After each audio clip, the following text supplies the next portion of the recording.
ఇక మొత్తం మీద ఫార్ములా ఈ రేసుకి సంబంధించి ఈడీ కూడా కేసు నమోదు చేసేసింది. ఇక క్లియర్గా ఇక్కడ కేటీ రామారావుకి సంబంధించి అటు హైకోర్టుకి వెళ్తే హైకోర్టు కూడా ఏసీబీ దర్యాప్తు చేసుకోవచ్చు, కాకపోతే 30 తారీఖు దాకా అరెస్ట్ చేయొద్దు అని చెప్పేసి హైకోర్టు చెప్పింది. ఇక మొత్తం మీద రంగం సిద్ధమైపోయింది. కేటీ రామారావు అప్పుడేమో అరెస్ట్ చేస్తే ఏని నేను ఆడికి పోయి యోగా చేసుకుంటా, లేకపోతే ఇంకోటి చేస్తా ఇంకోటి చేస్తా అని చెప్పేసి గతంలో చెప్పిండు. కాకపోతే ఇప్పుడేమంటుండంటే అరే అట్టెట్లా చేస్తారు, కేసు నమోదు చేస్తారా, దీని మీద క్వాష్ పిటిషన్ ఇస్తాం, ఇటువంటి మాటలు డైలాగులని చెప్తా ఉన్నాడు. మొత్తం మీద అసలు యాక్చువల్గా ఇది చిన్నదే, అంటే 55 కోట్ల రూపాయల అంశానికి సంబంధించి అక్కడ ఏసీబీ దర్యాప్తు చేస్తూ ఉంది. తర్వాత ఏసీబీ కేసు నమోదు చేసింది. ఆ తర్వాత ఇప్పుడు ఈడీ కూడా ఎంటర్ అయిపోయింది, ఎన్ఫోర్స్మెంట్ డైరెక్టరేట్. దీంతో మొత్తం కూడా మరి కేటీ రామారావు పని 100% అవుతుంది, లోపల పడతారనేటువంటి వార్తలు మాత్రం క్లియర్గా వస్తూ ఉన్నాయి. అయితే 30 తారీఖు దాకా అరెస్ట్ అయితే వేయొద్దు అని చెప్పేసి హైకోర్టు చెప్పినటువంటి మాట. ఇక మరోవైపు ఇక్కడ భూభారతికి సంబంధించి అసెంబ్లీలో నిన్న ఆమోదం తెలిపింది. అసెంబ్లీ నిన్న ఆమోదించే దానికి సంబంధించి ఇక అట్లా చేస్తారా ఇట్లా చేస్తారా బండారం బయటకు వస్తుంది అనేమో మొత్తం మీద మొత్తం భూభారతిని అడ్డుకునే ప్రయత్నం చేసి కారణం ఏంటి అంటే ఇక్కడ భూభారతిని అడ్డుకోవడానికి కారణం ఏంటి అంటే భూభారతిని అడ్డుకోవడం ద్వారా అయితే గతంలో చేసినటువంటి ధరణి దరిద్రాలకు సంబంధించి దరిద్రాలు కాదు కావాలని చెప్పి చేసి కొన్ని లక్షల ఎకరాలు ఇక్కడ బీఆర్ఎస్ ఈ కొట్టేసినటువంటి పరిస్థితుల నుంచి వాటిని ఎట్లా మళ్ళీ ఒకవేళ కొట్టేసిన దాన్ని మొత్తం కూడా బయటకు తెస్తా అని చెప్పేసి ముఖ్యమంత్రి రేవంత్ రెడ్డి చెప్తా ఉన్నారు. 100% ఎవడెవడైతే అవకతవకలకు పాల్పడ్డాడో, ఎవడెవడైతే అవినీతికి పాల్పడ్డాడో, ఎవడెవడైతే భూములు కొట్టేసిండో, ప్రభుత్వ భూముల్ని కానీ ప్రైవేట్ భూములు కూడా ఇష్టం వచ్చినట్టుగా రాత్రికి రాత్రి ఎట్లా మారిపోయినాయో వాటన్నిటి వివరాలు తెప్పిస్తాం, 100% వాళ్ళని బాధ్యులని శిక్షిస్తామని చెప్పేసి ముఖ్యమంత్రి రేవంత్ రెడ్డి చెప్పడంతో ఇక అతలాకుతలం అయిపోతున్నారు. ఎందుకంటే లక్షల ఎకరాల భూములని మొత్తం కూడా కొల్లగొట్టినటువంటి పరిస్థితి కనిపించింది గతంలో. అయితే ఇది ధరణి సంబంధించి ఇక ధరణి వాళ్ళ చేతుల్లోనే ఉండే, ఇక నువ్వు ఎస్ అంటే ఎస్, నో అంటే నో అన్నమాట. ఇక అది ఇట్లా కాగా నువ్వు అవునా అంటే అది ఆల్ రైట్ ఇట్లా వాళ్ళు చెప్తే, లేకపోతే ఏయ్ అంటది అనమాట. ఇట్లా వేసుకుంటా ఇష్టం వచ్చినట్టుగా మొత్తం కూడా అర్ధరాత్రి ఓపెన్ సంబంధించి ధరణి దరిద్రాన్ని మొత్తం మీద పెట్టేసి తర్వాత దానికి అనుభవదారుని కాలం తీసేసి రకరకాలుగా మొత్తం ప్రజల్ని తర్వాత రైతుల్ని ఇబ్బంది పెట్టేటువంటి పరిస్థితి గతంలో కనిపించింది. దానికి చెక్ పెట్టడానికే ఇక్కడ భూభారతిని తీసుకొస్తున్నట్టుగా రాష్ట్ర ప్రభుత్వం ప్రకటించింది. అందులో భాగంగానే అంటే ఏవైతే సమస్యలు ఉంటాయో ఆ సమస్యలను ఎట్లా పరిష్కరించుకోవాలి, ఆ పరిష్కరించుకోవడానికి హరీష్ రావును కూడా అడిగినరు. అంటే ఎవరైతే ప్రతిపక్ష నాయకులు ఉంటారో వాళ్ళని కూడా అడిగినరు, ప్రతిపక్షంలో ఉన్నటువంటి పార్టీలను కూడా అడిగి మొత్తం వివరాలు సేకరించి ఇప్పుడు ప్రధానంగా భూభారతి తీసుకొస్తా ఉంది. కాకపోతే అంటే ఇంకో 3 నెలల టైం కూడా పట్టొచ్చంట. ఈ 3 నెలల టైంలో మొత్తం 3 నెలల టైం అయిపోయిన తర్వాత క్లియర్గా అన్ని కూడా క్లియర్ చేసుకుంటూ వస్తామనేటువంటి మాటను ప్రభుత్వం చెప్తా ఉంది. ఇక ఇదిలా ఉంటే ఇక్కడ అది 11 మంది చనిపోయారు పాపం. అక్కడ ఆయిల్ ట్యాంకర్ను అది గ్యాస్తో వస్తున్నటువంటి బండి ఢీకొట్టిందంట. అక్కడ 11 మంది అక్కడ రాజస్థాన్లో చనిపోయినట్టుగా తెలుస్తూ ఉంది. ఇదిలా ఉంటే తర్వాత ఓం ప్రకాష్ చౌతాలా ఓం ప్రకాష్ చౌతాలా మాజీ ముఖ్యమంత్రి, హర్యానా మాజీ ముఖ్యమంత్రి, ఆయన కన్నుమూసిండు నిన్న.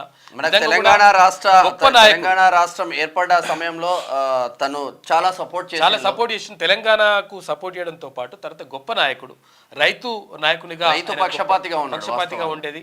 ఆయన ముఖ్యమంత్రిగా పనిచేసిండు హర్యానాకు. తర్వాత నిజంగా కూడా ఒక గొప్ప నాయకుడిని కోల్పోయిందని చెప్పేసి అక్కడ ఉన్నటువంటి ప్రజలు అంటా ఉన్నారు. ఇక చాలా విషయాలు ఉన్నాయి, మనం మాట్లాడదాం. సో మార్నింగ్ న్యూస్ చూసే మిత్రులందరూ ఒక కామెంట్ అయితే చేయాల్సిందిగా మనవి. లైక్ చేయండి, తర్వాత షేర్ చేయండి. ఒకసారి ఈనాడు వెలుగులోకి వెళ్దాం. వెలుగు దినపత్రిక చూద్దాం ఒకసారి. రాష్ట్రపతి నిలయంలో ఎట్ హోమ్ హాజరైన గవర్నర్, సీఎం, మంత్రులు.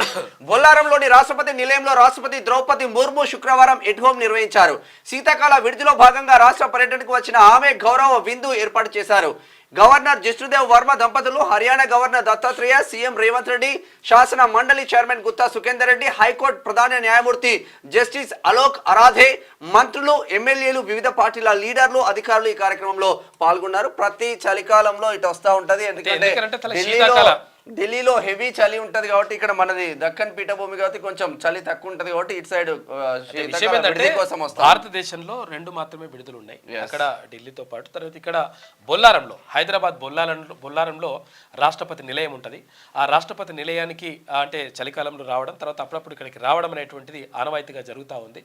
అయితే రాష్ట్రపతి రాక సందర్భంగా అక్కడ గవర్నర్ జిష్ణుదేవ్ వర్మ కానీ, తర్వాత ఇక్కడ ముఖ్యమంత్రి రేవంత్ రెడ్డి, All తర్వాత party leaders శాసనసభాపతి, తర్వాత శాసన మండలి అధ్యక్షులు వీళ్ళందరూ కూడా వచ్చేసి, తర్వాత శాసనసభ్యులు వీళ్ళందరూ కూడా వచ్చేసి నిన్న విందు ఏర్పాటు చేస్తారు. అంటే ఇది ఒక సాంప్రదాయంగా కొనసాగుతుంది. చాయలీలు తాగుతారు, చాయలీలు తాగి అట్లా విందు ఏర్పాటు చేసిండ్రు. ఏర్పాటు చేయడంలో భాగంగా అందరూ కూడా అక్కడికి వచ్చేసి కలిసిండ్రు. బొల్లారంలో ఉంటుంది. ఇప్పుడు రాష్ట్రపతి ఇక్కడ నుంచి అంటే ఇప్పుడు అదే చలికాలపు విందు అంటే ఈ చలికాలపు ఈ శీతాకాలము విడిది అయిపోయిన తర్వాత రాష్ట్రపతి నిలయం ఏదైతే ఉంటుందో బొల్లారంలో అక్కడికి ప్రజల్ని కూడా అనుమతిస్తారు. తర్వాత ఆమె వెళ్ళిపోయిన తర్వాత ప్రజల్ని కూడా అనుమతిస్తారు, చూడడానికి సందర్శకులకు అనుమతిస్తారు. కావాలంటే తర్వాత ఆమె వెళ్ళిపోయిన తర్వాత చూడొచ్చు అక్కడ. ఇక కేసీఆర్ ఆర్థిక నేరస్తుడు, ధరణితో మన రైతుల డాటా విదేశీ వ్యక్తుల చేతుల్లో పెట్టిండు అంటున్నాడు సీఎం రేవంత్ రెడ్డి. అలాంటి వ్యక్తికి ఏ శిక్ష వేయాలో ప్రజలే చెప్పాలి. కాగ్ వద్దన్న సంస్థకే పోర్టల్ను అప్పగించిండు. వాళ్ళు ఒక్క క్లిక్ చేస్తే మన డాటా ఖతమవుతుంది. బీఆర్ఎస్ హయాంలో అర్ధరాత్రి రిజిస్ట్రేషన్లు వేల ఎకరాల బదలాయించుకున్నారు. రైతులకు ఉపయోగపడే భూభారతి చట్టం తెస్తుంటే అడ్డం పడుతున్నారు. ఫార్ములా ఈ రేసు రద్దుతో 600 కోట్ల నష్టాన్ని ఆపినం. దీనిపై బీఆర్ఎస్ ఆఫీస్లోనైనా చర్చకు సిద్ధమని సవాల్ విసిరింది. ఇక్కడ చర్చకు సిద్ధం అంటే బీఆర్ఎస్ ఆఫీసులో కూడా నేను చర్చకు వస్తా అని చెప్పేసి ముఖ్యమంత్రి రేవంత్ రెడ్డి చెప్తా ఉన్నాడు. ఏంటంటే అసలు యాక్చువల్గా ఈ ధరణిని అడ్డం పెట్టుకొని మొత్తం కూడా విదేశీ కంపెనీల చేతుల్లో ఈ డాటా పెట్టేసిండు. వాళ్ళు ఒకవేళ ఇట్లా క్లిక్ అంటే కథ మొత్తం డాటా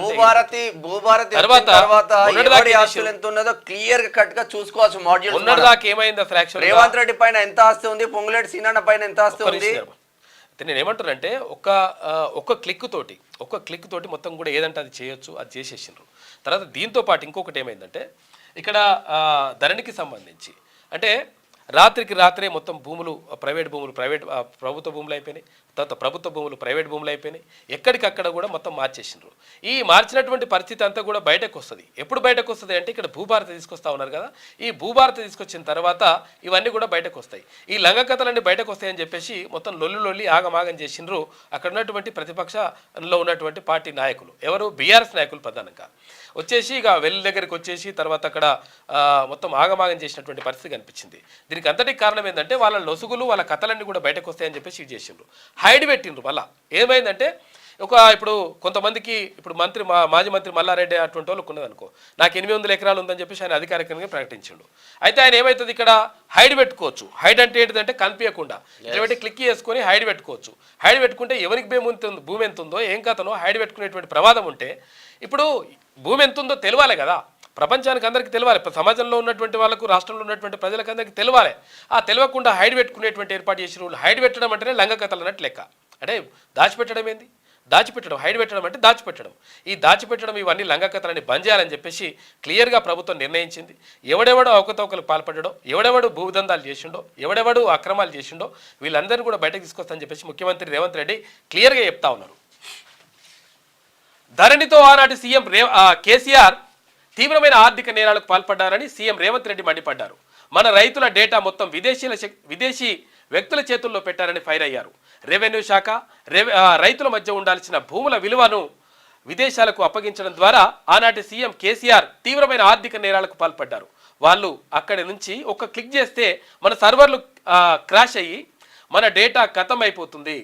ఇలాంటి పని చేసిన వ్యక్తిని ఎంతటి కఠినమైన శిక్ష వేయాలో చట్టాలు చదవాల్సిన అవసరం ఉంది అని అన్నారు. అయితే శుక్రవారం అసెంబ్లీలో భూభారతి బిల్లుపై జరిగిన చర్చలో సీఎం రేవంత్ రెడ్డి మాట్లాడారు. ధరణి పోర్టల్ నిర్వహిస్తున్నోళ్లలో మన దేశానికి చెందినోళ్ళు ఎవరూ లేరని, విదేశీ వ్యక్తుల చేతుల్లో మన రైతుల భూముల వివరాలు పెట్టారని బీఆర్ఎస్ పై మండిపడ్డారు. అయితే రెవెన్యూ డిపార్ట్మెంట్ భూ యజమానికి మధ్య ఉండాల్సిన డేటాను డిజిటల్ పోర్టల్ నెపంతో ప్రైవేటు వ్యక్తుల చేతుల్లో పెట్టారు. మన రాష్ట్రంలో ఎంసీహెచ్ఆర్డీలో అద్భుతమైనటువంటి సాంకేతికత ఉన్నా ప్రజలకు ద్రోహం చేసి సంపూర్ణ సమాచారాన్ని విదేశీ కంపెనీలకు అప్పగించారు. ఆనాడు కేసీఆర్ ఆవేశంతో ఊగిపోతుంటే నాకు అర్థం కాలేదు, దీని వెనుక ఇంత ఉందని తెలియలేదు అని చెప్పేసి ముఖ్యమంత్రి రేవంత్ రెడ్డి క్లియర్ గా చెప్తా ఉన్నారు. ఇంకేమన్నాడు ఒకసారి చూద్దాం. ధరణి అద్భుతం కేసీఆర్ చర్చకు ఎందుకు రాలే? మేం భూభారతి చట్టం తెస్తుంటే సభలో ప్రధాన ప్రతిపక్ష నేత లేరు, కనీసం దీనికైనా ఆయన రావాలి కదా. ధరణి అద్భుతమైతే కేసీఆర్ సభలో ఉండి మమ్మల్ని నిలదీయాలి కదా. 80,000 పుస్తకాలు చదివిన జ్ఞానంతో సృష్టించిన ధరణి గురించి సభకు వచ్చి సంపూర్ణంగా వివరించవచ్చు కదా. భూభారతిపై ఎట్టి పరిస్థితుల్లోనూ చర్చ జరగకుండా తొండి చేయాలని బీఆర్ఎస్ ఎమ్మెల్యేలు ప్రయత్నించి సభ నుంచి వెళ్లిపోయారు. బీఆర్ఎస్ నేతలకు గత డిసెంబర్లో అధికారం పోయింది. పార్లమెంట్ ఎన్నికల్లో డిపాజిట్లు పోయాయి. ఇప్పుడు మెదడు కూడా పోయింది. ఔటర్ రింగ్ రోడ్ అమ్ముకున్నా హెచ్ఎండిఏ ఖాతా నుంచి కోట్లు బదిలీ చేసినా ఏమి అనద్దన్నట్టుగా బీఆర్ఎస్ తీరు ఉందని గట్టిగానే అరుచుకున్నాడు. నిజంగా ధరణి అద్భుతమే అయితే ధరణి అద్భుతం, ధరణి సూపర్, ధరణి డూపర్ అని చెప్పేసి చెప్పడానికి ఎందుకు తీసేస్తారని చర్చ పెట్టాలి కదా. ప్రతిపక్ష నేతగా ఉన్నటువంటి కేసీఆర్ ఫామ్ హౌస్లు ఎందుకు వండుకోవాలి, వచ్చి ఇక్కడ అసెంబ్లీల చర్చకు రావాలి కదా, ధరణి అద్భుతం ఏందో ప్రజలకు చెప్పాలి కదా. ఈ ధరణి లంగ కథలు ఉన్నాయి కాబట్టి వాళ్ళు చెప్పలేకపోతున్నారు. అందుకనే వద్దొద్దు, కొత్తది తీసుకురావద్దు అని చెప్పేసి ఈ లంగ కథలని పడతా ఉన్నారని చెప్పేసి ముఖ్యమంత్రి రేవంత్ రెడ్డి నిన్న గట్టిగానే అరుచుకున్నాడు. అది లెక్క. దీనిపైన బీజేపీ ఏమంటుందో చూద్దాం ఒకసారి. దేశంలోనే ధరణి పెద్ద స్కామ్. బీఆర్ఎస్ నేతలు 1000 ఎకరాలు కొల్లగొట్టారంటున్నారు ఏలేటి మహేశ్వర్ రెడ్డి. సిబిఐ విచారణ ఎందుకు జరిపించట్లేదని ప్రశ్న. దేశంలోని పెద్ద స్కామ్, నిజంగా కూడా ఇది పెద్ద ధరణి అనేటువంటి పెద్ద స్కామ్. ఇది ఇష్టం వచ్చినట్టుగా భూముల్ని ఎవరికంటే వాళ్ళకు యాక్చువల్ గా ఇప్పుడు ఆ సీసీఎల్ఏ ఆయనను కూడా ఎందుకు మారుస్తలేరు మరి. ఇప్పుడున్నటువంటి ప్రభుత్వం కూడా నవీన్ బిట్టల్ని ఎందుకు మారుస్తలేరు అర్థమైతలేదు. కానీ ఇప్పుడున్నటువంటి ప్రభుత్వం కూడా మరి ఏం లాలుచి పడుతుందో అర్థమైతలేదు. ఎందుకంటే ఆయన మీద కావాల్సిన ఆరోపణలు ఉన్నాయి. రాత్రికి రాత్రి ఇష్టం వచ్చినట్టుగా మార్చినటువంటి పరిస్థితులు ఉన్నాయి. వాటన్నిటిని పక్కకు పెట్టేసి ఇప్పుడున్నటువంటి ప్రభుత్వం కూడా కొనసాగిస్తూ ఉంది. ఎవరు తప్పు చేసినా తప్పే. అయితే ఇవన్నీ కథలు మొత్తం కూడా చేసేసిండ్రు. ధరణి పెద్ద స్కామ్ అంటా ఉన్నాడు ఏలేటి మహేశ్వర్ రెడ్డి. గత బీఆర్ఎస్ ప్రభుత్వం ధరణి పోర్టల్ తెచ్చి పెద్ద ఎత్తున భూములను కొల్లగొట్టిందని, అది దేశంలోనే అతిపెద్ద స్కామ్ అని అసెంబ్లీలో BJP floor leader Eleti Maheshwar Reddy అన్నారు. ఈ సాఫ్ట్వేర్తో బీఆర్ఎస్ నేతలు 1000 ఎకరాలు తమ పేర్ల మీదకు మార్చుకున్నారని, రాష్ట్రంలో లక్షలాది మంది ప్రజలు బాధితులయ్యారని ఆయన తెలిపినరు. వాస్తవం ఇది. ఒకసారి ఎంఐఎం ఏమంటుందో చూద్దాం. బీఆర్ఎస్ ది కచరా గవర్నర్స్ ఒక్క కుటుంబం కోసమే ధరణి తెచ్చి దోచుకున్నారు. మజ్లిస్ ఎమ్మెల్యే అక్బరుద్దీన్ ఓవైసీ పవర్ ను ఎంజాయ్ చేసి రాష్ట్రాన్ని లూటీ చేశారు. ఇప్పుడు తన షాహీ నహీ చలేగా అంటున్నారని ఫైర్. కొంచెమన్నా సిగ్గుండాలే మీకు. అక్బరుద్దీన్ ఓవైసీ తానా షాహీ నహీ చలేగా అంటే ఏమన్నట్టంటే నియంతృత్వం చెల్లదు అని అర్థం. నియంతృత్వం చెల్లదని చెప్పేసి నియంతృత్వం చేసినోడే అంటున్నాడు. దొంగ నియంతృత్వం చెల్లదు, కరెక్టే, నియంతృత్వం చెల్లదు. కానీ ఇదే ఎంఐఎం పార్టీ, ఇదే ఎంఐఎం కు సంబంధించిన వీళ్ళు బీఆర్ఎస్ గవర్నమెంట్ వస్తే బీఆర్ఎస్ జిందాబాద్ అంటారు, కాంగ్రెస్ వస్తే కాంగ్రెస్ జిందాబాద్ అంటారు, టీడీపీ వస్తే టీడీపీ జిందాబాద్ అంటారు. మరి మీరే కదా కేసీఆర్ అంత గొప్ప నాయకుడు లేరు, కేసీఆర్ కాబోయే ప్రధాని అని చెప్పింది మీరు కదా. ఎవరు అధికారంలో ఉంటే వాళ్ళకు డబ్బు కొట్టడం ఇక్కడ వీళ్ళకు పేద ముస్లింలకైతే ఏమీ లేదు. విషయం ఏంటంటే ఇక్కడ ఏది పాత బస్తీలో ఉన్నటువంటి ముస్లింల జీవితాలు ఎందుకు డెవలప్మెంట్ కావట్లేదు? ముస్లింస్ అక్కడ ఉన్నటువంటి రాజకీయాలు ఎందుకు చేస్తారు? ఎంపీ గానీ అక్కడ ఉన్నటువంటి ఎమ్మెల్యేలు 7 గానీ ఎప్పుడు కూడా మరి బీఆర్ఎస్ వాళ్ళే ఉంటారు, ఏది ఎంఐఎం వాళ్ళే ఉంటారు. ఎంఐఎం వాళ్ళే ఉన్నప్పుడు మరి ముస్లింలకు మంచి జరగాలి, అక్కడ వాళ్ళ జీవితాలు బాగుపడాలి. నిజంగా వాళ్ళ గురించి సంబంధించి వాళ్ళ గురించి కొట్లాడినప్పుడు, వాళ్ళ గురించి నిజంగా మీరు మాట్లాడినప్పుడు, నిజంగా వాళ్ళ కోసం ప్రణాళికలు సిద్ధం చేస్తున్నప్పుడు 100% వాళ్ళకు మంచి జరగాలి. కానీ ఎక్కడ వేసిన గొంగళి అక్కడే అన్నట్టు వాళ్ళ జీవితాలు ఎక్కడ కూడా బాగుపడలేదు. బాగుపడకపోవడానికి కారణం ఏంటి అంటే వీళ్ళు ఎప్పుడు కూడా కొన్ని విద్వేషాలను రెచ్చగొట్టడం, తర్వాత వాటి కోసం వాళ్ళకు పబ్బం గడుపుకోవడం, తర్వాత వీళ్లకు ప్రయోజనాలకు అంటే ఎవరైతే ఎంఐఎం ఎమ్మెల్యేలు ఉన్నారో ఎంఐఎం ఎమ్మెల్యేల కోసం, ఎంఐఎం ఎంపీ కోసం, వాళ్ళ కోసం ఏమైనా చేస్తారు. వాళ్ళు ఇష్టం వచ్చినట్టుగా కొట్టాట వాళ్ళే పెట్టి తర్వాత పోలీస్ స్టేషన్కి పోయి అట్టెట్లా తీసుకోవద్దు పోయి మావని అని చెప్పేసి మళ్ళీ తీసుకొచ్చేటువంటి ప్రయత్నం చేస్తారు. ఏడం ద్వారా ఏమవుతుందంటే వాళ్ళు ఏమనుకుంటారు, పాపం అమాయకమైనటువంటి కొంతమంది ముస్లిం సోదరులు ఏం చేస్తారంటే అరే మనకు అండగా నిలుస్తున్నారు వీళ్ళు, మన కొట్లాడైతే వీళ్ళు వస్తున్నారు, భరోసా ఇస్తున్నారు అని చెప్పేసి వాళ్ళందరూ అనుకునేటువంటి ప్రమాదం ఉంటుంది. దీంతో ఏమవుతుందంటే ఇక్కడ అట్టి పండ్లు అమ్ముకుంటారు, అట్టి పండ్లే అమ్ముకుంటున్నారు, తర్వాత అక్కడ ఇట్లా మొత్తం కూడా నాశనం అవుతా ఉన్నటువంటి పరిస్థితి కనిపిస్తూ ఉంది. ఇప్పుడు ఇన్ని సంవత్సరాల నుంచి, గతం నుంచి స్వాతంత్రం వచ్చినప్పటి నుంచి ఇప్పటి వరకు మొత్తం మ్యాక్సిమం ఇక్కడ ఎంఐఎం నాయకులే ఇక్కడ ఎమ్మెల్యేలుగా 7 ఎమ్మెల్యేలుగా, తర్వాత ఒక ఎంపీలుగా వాళ్ళే ఉన్నారు. మరి వాళ్ళే ఉన్నప్పుడు అక్కడ అభివృద్ధి జరగాలి. నిజంగా ఎవరి కోసం పాటు పడుతున్నాం, ఏం కోసం అంటే ఎంఐఎంఏ ముస్లింల కోసం, ముస్లిం మైనార్టీల కోసం. వీళ్ళు ఎందుకు మాట్లాడుతున్నారు? వాళ్ళ కాలేజ్ ని సేవ్ చేసిండ్రు కాబట్టి ఇప్పుడు మంచిగా మాట్లాడుతున్నారు. ఇట్లా ఉంటది వాళ్ళ కథ. ఏదేమైనప్పటికీ సరే, ఇప్పుడైతే కేసీఆర్ మీద మాట్లాడుతున్నా ఏముంటది పట్టాలి 10 ఏళ్ల బీఆర్ఎస్ పాలన కచరా గవర్నెన్స్ అని మజ్లిస్ ఎమ్మెల్యే అక్బరుద్దీన్ ఓవైసీ విమర్శించారు. స్వరాష్ట్రంలో 10 ఏళ్లు నియంతృత్వంగా పాలించారు. మేము కేసీఆర్కి మేము దోస్తులమే, ఎప్పుడు మేము పాలనలో మీరెందుకు భాగస్వామి? మేము దోస్తులమే 100% కేసీఆర్ కి సపోర్ట్ చేస్తామని చెప్పినటువంటి వీళ్ళు ఇప్పుడు 10 ఏళ్ళు నియంతృత్వ పరిపాలనకు ఎట్లా సపోర్ట్ చేసినవారు ఆ బాబు అంటే మా దగ్గర సమాధానం ఉండదు. ఇప్పుడు సభలో తానాషాహి నహి చలేగి అంటే నియంతృత్వం నడదు అంటున్నారు.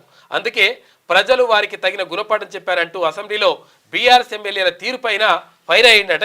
అన్ని పార్టీలు లోపాయికార ఒప్పందం పెట్టుకుంటే ఎంఐఎంతో ఆ 7 నియోజకవర్గాలలో మేము రాము, 10 సంవత్సరాలలో మీరు ఏమన్నా చేసుకోండి, మీరు మర్డర్లు చేసుకోండి, మానభంగాలు చేసుకోండి, ఏమన్నా చేసుకోండి, మేము రామని గవర్నమెంట్ తో ఒప్పందాలు ఉంటాయి. వీళ్ళకు మీ కథలు కూడా నైచలేగా, భవిష్యత్తులో మీ కథలు కూడా నైచలేగా. జై భీమ్ నినాదాలతో దద్దరిల్లిన పార్లమెంట్ ఉభయ సభలు నిరవధికంగా వాయిదా పడ్డాయి. వింటర్ సెషన్ ఆఖరి రోజు శుక్రవారం ఉభయ సభలు జై భీమ్ నినాదాలతో దద్దరిల్లాయి. ఎందుకని జై భీమ్ నినాదంతో దద్దరిల్లాయంటే అసలు యాక్చువల్ గా ఇక్కడ అమిత్ షా చేసినటువంటి వ్యాఖ్యలు అంటే అంబేద్కర్ అంబేద్కర్ అంబేద్కర్ అంబేద్కర్ ఈ విషయం కాకుండా దేవుణ్ణి ఒకవేళ మీరు తలుచుకుంటే ఇదే విషయంలో మీకు మల జన్మ ఉండదు, స్వర్గానికి పోయేటోళ్ళు అట్లని చెప్పేసి అమిత్ షా మాట్లాడడం అంటే అంబేద్కర్ తక్కువ చేసి అమిత్ షా మాట్లాడుతున్నాడు అని చెప్పేసి మొత్తం ప్రతిపక్షాలన్నీ కూడా అంటే గొడవ చేసినాయి. తర్వాత బయటకు వచ్చేసి దానిపైన ప్రధానంగా ధర్నాలు రాస్తారోకోలు అవన్నీ కూడా చేసినారు. అంటే దేశవ్యాప్తంగా నిరసనలు వెల్లువెత్తున్నటువంటి నేపథ్యంలో మొత్తం కూడా జై భీమ్ నినాదం అనేటువంటిది నిన్న పార్లమెంట్లో దద్దరిల్లినటువంటి పరిస్థితి కనిపించింది. ఇక ట్రక్కును ఢీకొన్న గ్యాస్ ట్యాంకర్ 11 మంది మృతి. రాజస్థాన్లోని జైపూర్ అజ్మీర్ హైవేపై ట్రక్కును ఎల్పీజీ ట్యాంకర్ ఢీకొట్టడంతో గ్యాస్ లీక్ అయి భారీ పేలుడు సంభవించింది. ఇక మంటలు ఇతర వాహనాలకు వ్యాపించాయి. ఈ ఘటనలో 11 మంది మృతి చెందగా 35 మంది గాయపడ్డారట. ఇంత దారుణంగా ఉంటుంది.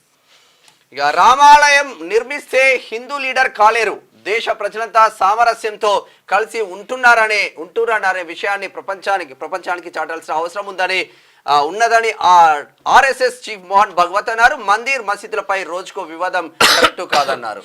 ఓన్లీ రామాలయం నిర్మించినంత మాత్రాన మొత్తం కూడా అంత మంచి అయిందని చెప్పేసి హిందూ లీడర్ కాలేరు. అది ఒక్కటే కాదు అంశం. ప్రజల జీవితాల్లో వెలుగులు నిండినప్పుడు, ప్రజల జీవితాల్లో మార్పు వచ్చినప్పుడు, వాళ్ళు మంచిగా అభివృద్ధి అయినప్పుడు అప్పుడు మాత్రమే ప్రజలు విశ్వసిస్తారు. కానీ ఇది ఒక్క విషయాన్ని తీసుకుంటే బాగుండదని చెప్పేసి ఆర్ఎస్ఎస్ చీఫ్ నిజంగా అది గొప్ప మాట. అసలు యాక్చువల్గా మోహన్ భగవత్ చెప్పినటువంటి మాట గొప్ప మాట అది అసలు యాక్చువల్గా దాన్ని. ఇక కాపలా కుక్కలే వేట కుక్కలైనాయి. ధరణిని అడ్డు పెట్టుకొని భూములు చెరబట్టారు. బీఆర్ఎస్ పై మంత్రి పొంగులేటి శ్రీనివాస్ రెడ్డి ఫైర్. ధరణి దోపిడీపై ఫోరెన్సిక్ ఆడిట్ చేయిస్తామని ప్రకటన. కాపలా కుక్క అంటే కాపలా కుక్క లెక్క ఉంటా అన్నాడు కాక. ఎవరు? కేసీఆర్. కాపలా కుక్క ఉంటా అని చెప్పేసి ఏం కుక్క అయినంటే ఆయన వేట కుక్కలు అయినాయి. మొత్తం వేట కుక్కలు అయిపోయి మొత్తం అంతా మీద వేట చేసిండని చెప్పి చెప్తా ఉన్నారు. రాష్ట్రానికి కాపలా కుక్కలా ఉంటారన్నటువంటి గత ప్రభుత్వ పెద్దలు వేట కుక్కల్లా మారి ధరణి సాయంతో వేల కోట్ల రూపాయల విలువైన భూములను దోచుకున్నారని రెవెన్యూ శాఖ మంత్రి పొంగులేటి శ్రీనివాస్ రెడ్డి ఆగ్రహం వ్యక్తం చేశారు. ధరణి పేరుతో అంటే కేసీఆర్ చేసిన తప్పుకు రాష్ట్ర ప్రజలు శిక్ష అనుభవిస్తున్నారన్నారు. అయితే శుక్రవారం అసెంబ్లీలో భూభారతి బిల్లు ప్రవేశపెట్టిన తర్వాత అందులోని ముఖ్యాంశాలను మంత్రి పొంగులేటి సభకు వెల్లడించిండు. ఇక భూభారతి బిల్లుకు అసెంబ్లీ ఆమోదం 2-3 నెలల్లోపే అమలుకు విధి విధానాలు, అన్ని పక్షాల సూచనలు, సలహాలు, రూల్స్ లో ఉండేలా జాగ్రత్తలు. నేటితో ముగియనున్న అసెంబ్లీ సమావేశాలు, అసెంబ్లీ మండలి ఈ రోజుతో శీతాకాల సమావేశాలు క్లోజ్. ఇవాటితో సమావేశాలు ముగుస్తాయి. అయితే భూభారతికి సంబంధించి అసెంబ్లీ ఆమోదం పొందింది. అంటే ఇక్కడ ధరణి పేరుతో తీసుకొచ్చినటువంటి దాంట్లో మొత్తం కూడా అవకతవకలు ఉన్నాయి. మొత్తం నష్టం జరుగుతూ ఉంది. చాలా మంది రైతులు ఇబ్బంది పడతా ఉన్నారు. తర్వాత చాలా మంది అక్కడ పోర్టల్ అప్లై చేసుకున్న వాళ్ళకు ఆ డబ్బులు అటే పోతున్నాయి. తర్వాత వీళ్ళకు కనీసం అది ఉట్టినే ఇట్లా క్లిక్ చేస్తారు. కరెక్ట్ ఒక క్లిక్ ఇట్లా క్లిక్ అంటే క్లిక్ అంటాడు. క్లిక్ అయిన తర్వాత ఆయనకు అసలు యాక్చువల్గా గ్రౌండ్లో ఏముందో తెలియదు. ఆ ఏముందో తెలియకుండా కానీ క్లిక్ చేయడంతో మొత్తం నో కొట్టేస్తాడు. నో కొట్టేయడంతో పైసలు అడ్డుపోతాయి. తర్వాత ఈ సమస్యలనే ఉండిపోతుంది. ఇట్లా రకరకాలుగా ఇబ్బంది పడ్డారు. తర్వాత ప్రభుత్వ భూములు ప్రైవేట్ భూములు అయినాయి, ప్రైవేట్ భూములు ప్రభుత్వ భూములు అయినాయి. ఒక దగ్గర ఏది చేవలే దగ్గర మహేందర్ అని చెప్పేసి ఇక్కడ మన దగ్గర కూడా వచ్చిండు ఆయన. అరే నాకు అర్ధ ఎకరా భూమి ఎక్కువ వచ్చింది, నా అర్ధ ఎకరా భూమి ఎక్కువ వచ్చింది కాబట్టి ఆ ఎవరికి ఉన్నదో వాళ్ళ భూమి వాళ్ళకు వాపస్ ఇచ్చేసేయాలని చెప్పేసి ఆయన ఎంఆర్ఓని కలిసిండు, ఆర్టీఓని కలిసిండు, కలెక్టర్ని కలిసిండు. ఎవరిని కలిసినా కానీ 3 ఏళ్ల నుంచి కలుస్తుంటే కనీసం స్పందన లేదు, ఏం చేయాలో అర్థమైతలేదు. ఆయన బాధ ఏంటంటే అసలు యాక్చువల్గా ఈ అర్ధ ఎకరా భూమి వచ్చిందని ఎందుకు ఇస్తుందంటే ఆ అర్ధ ఎకరా పక్కకున్నటువంటి దళితులది, ఈయన ముదిరాజు బిడ్డను ఏదో ఉన్నది. అయితే ఏమైంది, వాళ్ళు ఏం చేస్తుందంటే నా అర్ధ ఎకరా భూమి ఇస్తావా అయ్యవా, లేకపోతే నీ ఎకరన్నర భూమి దున్నుకొని అనరాబాయ్ అని వాళ్ళు ఇట్లా అయితే నేను ఏమంటానంటే ఎక్కువ వచ్చిన భూమిని ఇవ్వడానికి కూడా అవకాశం లేనటువంటి దరిద్రమైనటువంటి దౌర్భాగ్యమైనటువంటి ధరని మాకు వద్దు అని చెప్పేసి ప్రజలు అంటా ఉన్నారు. హుజరాబాద్ లో మొన్న రీసెంట్ లో వచ్చిన 1 వీక్ క్రితం ఒక లేడీ ఉంటది, ఆ లేడీ భూమి ఇంకో రెడ్డికి, ఇద్దరు రెడ్డి సామాజిక వర్గం, ఇంకో 35 గుంటల భూమి ఆటోమేటిక్ గా పోయింది. ఎట్లా పోయిందంటే ఆటోమేటిక్ గా పోయింది అన్నారు. సరే అని చెప్పేసి వాళ్ళు చేయడానికి రెడీ, మేము తీసుకోవడానికి రెడీ, కానీ ఆప్షన్ లేదు, అవకాశం లేదాడా. ఇక తప్పులు బయటపడతాయనే బీఆర్ఎస్ ఆందోళనపై కూనంనేని ఆగ్రహం, ధరణి పేరుతో భూమాతను బంధించారని విమర్శ. కూనంనేని చెప్పింది 100% కరెక్ట్. ఎందుకంటే వాళ్ళ భాగవతం అంతా బయటపడుతుంది, ఈ లంగ కథలన్నీ బయటకు వస్తాయని చెప్పేసి వీళ్ళు ఏం చేస్తారట, ఇది ధరణి తీసేస్తే మా కథలన్నీ మొత్తం బయటకు వస్తాయని చెప్పేసి వాళ్ళు కథలు పడుతున్నారట. ధరణి తప్పులు బయటపడతాయనే బీఆర్ఎస్ సభ్యులు అసెంబ్లీలో రచ్చ చేస్తున్నారని సిపిఐ సభ్యుడు కూనంనేని సాంబశివరావు అన్నారు. 10 ఏళ్ల పాటు అధికారంలో ఉండి ఎవరిని మాట్లాడనివ్వలేదని, ప్రస్తుతం ప్రతిపక్షంలోకి వచ్చిన తర్వాత కూడా ఇతరులు మాట్లాడుతుంటే అడ్డుకునే ప్రయత్నం చేస్తున్నారని ఆయన ఫైర్ అయ్యారు. అసెంబ్లీలో భూభారతి బిల్లుపై చర్చ సందర్భంగా ఆయన మాట్లాడిండు, ఈ తప్పులు బయటపడతాయి, లంగ కథలు బయటకు వస్తాయని వాళ్ళు అట్ట చేస్తారు. ఇది భూభారతి ఇష్యూ అయితే ఒకసారి అసెంబ్లీలో ఏం జరుగుతుందో ఒకసారి చూద్దాం. ఇక స్పీకర్ పైకి పేపర్లు, బీఆర్ఎస్ రచ్చరచ్చ, స్పీకర్ పైకి పేపర్లు విసిరి వెల్లోకి దూసుకెళ్లి బీఆర్ఎస్ రచ్చరచ్చ. అసెంబ్లీలో గులాబీ పార్టీ ఎమ్మెల్యేల ఆందోళన, వెల్లోకి దూసుకెళ్లిన హరీష్, కౌశిక్, వివేకానంద, అనిల్ జాదవ్. స్పీకర్ పోడియంను టచ్ చేసి పెద్ద ఎత్తున నినాదాలు. ఫార్ములా ఈ రేస్ అంశంపై చర్చించాలని పట్టు. స్పీకర్ను అవమానించిన వాళ్ళను అరెస్టు చేయాలని కాంగ్రెస్ డిమాండ్. బీఆర్ఎస్ ఆందోళన మధ్య సభ 2 సార్లు వాయిదా.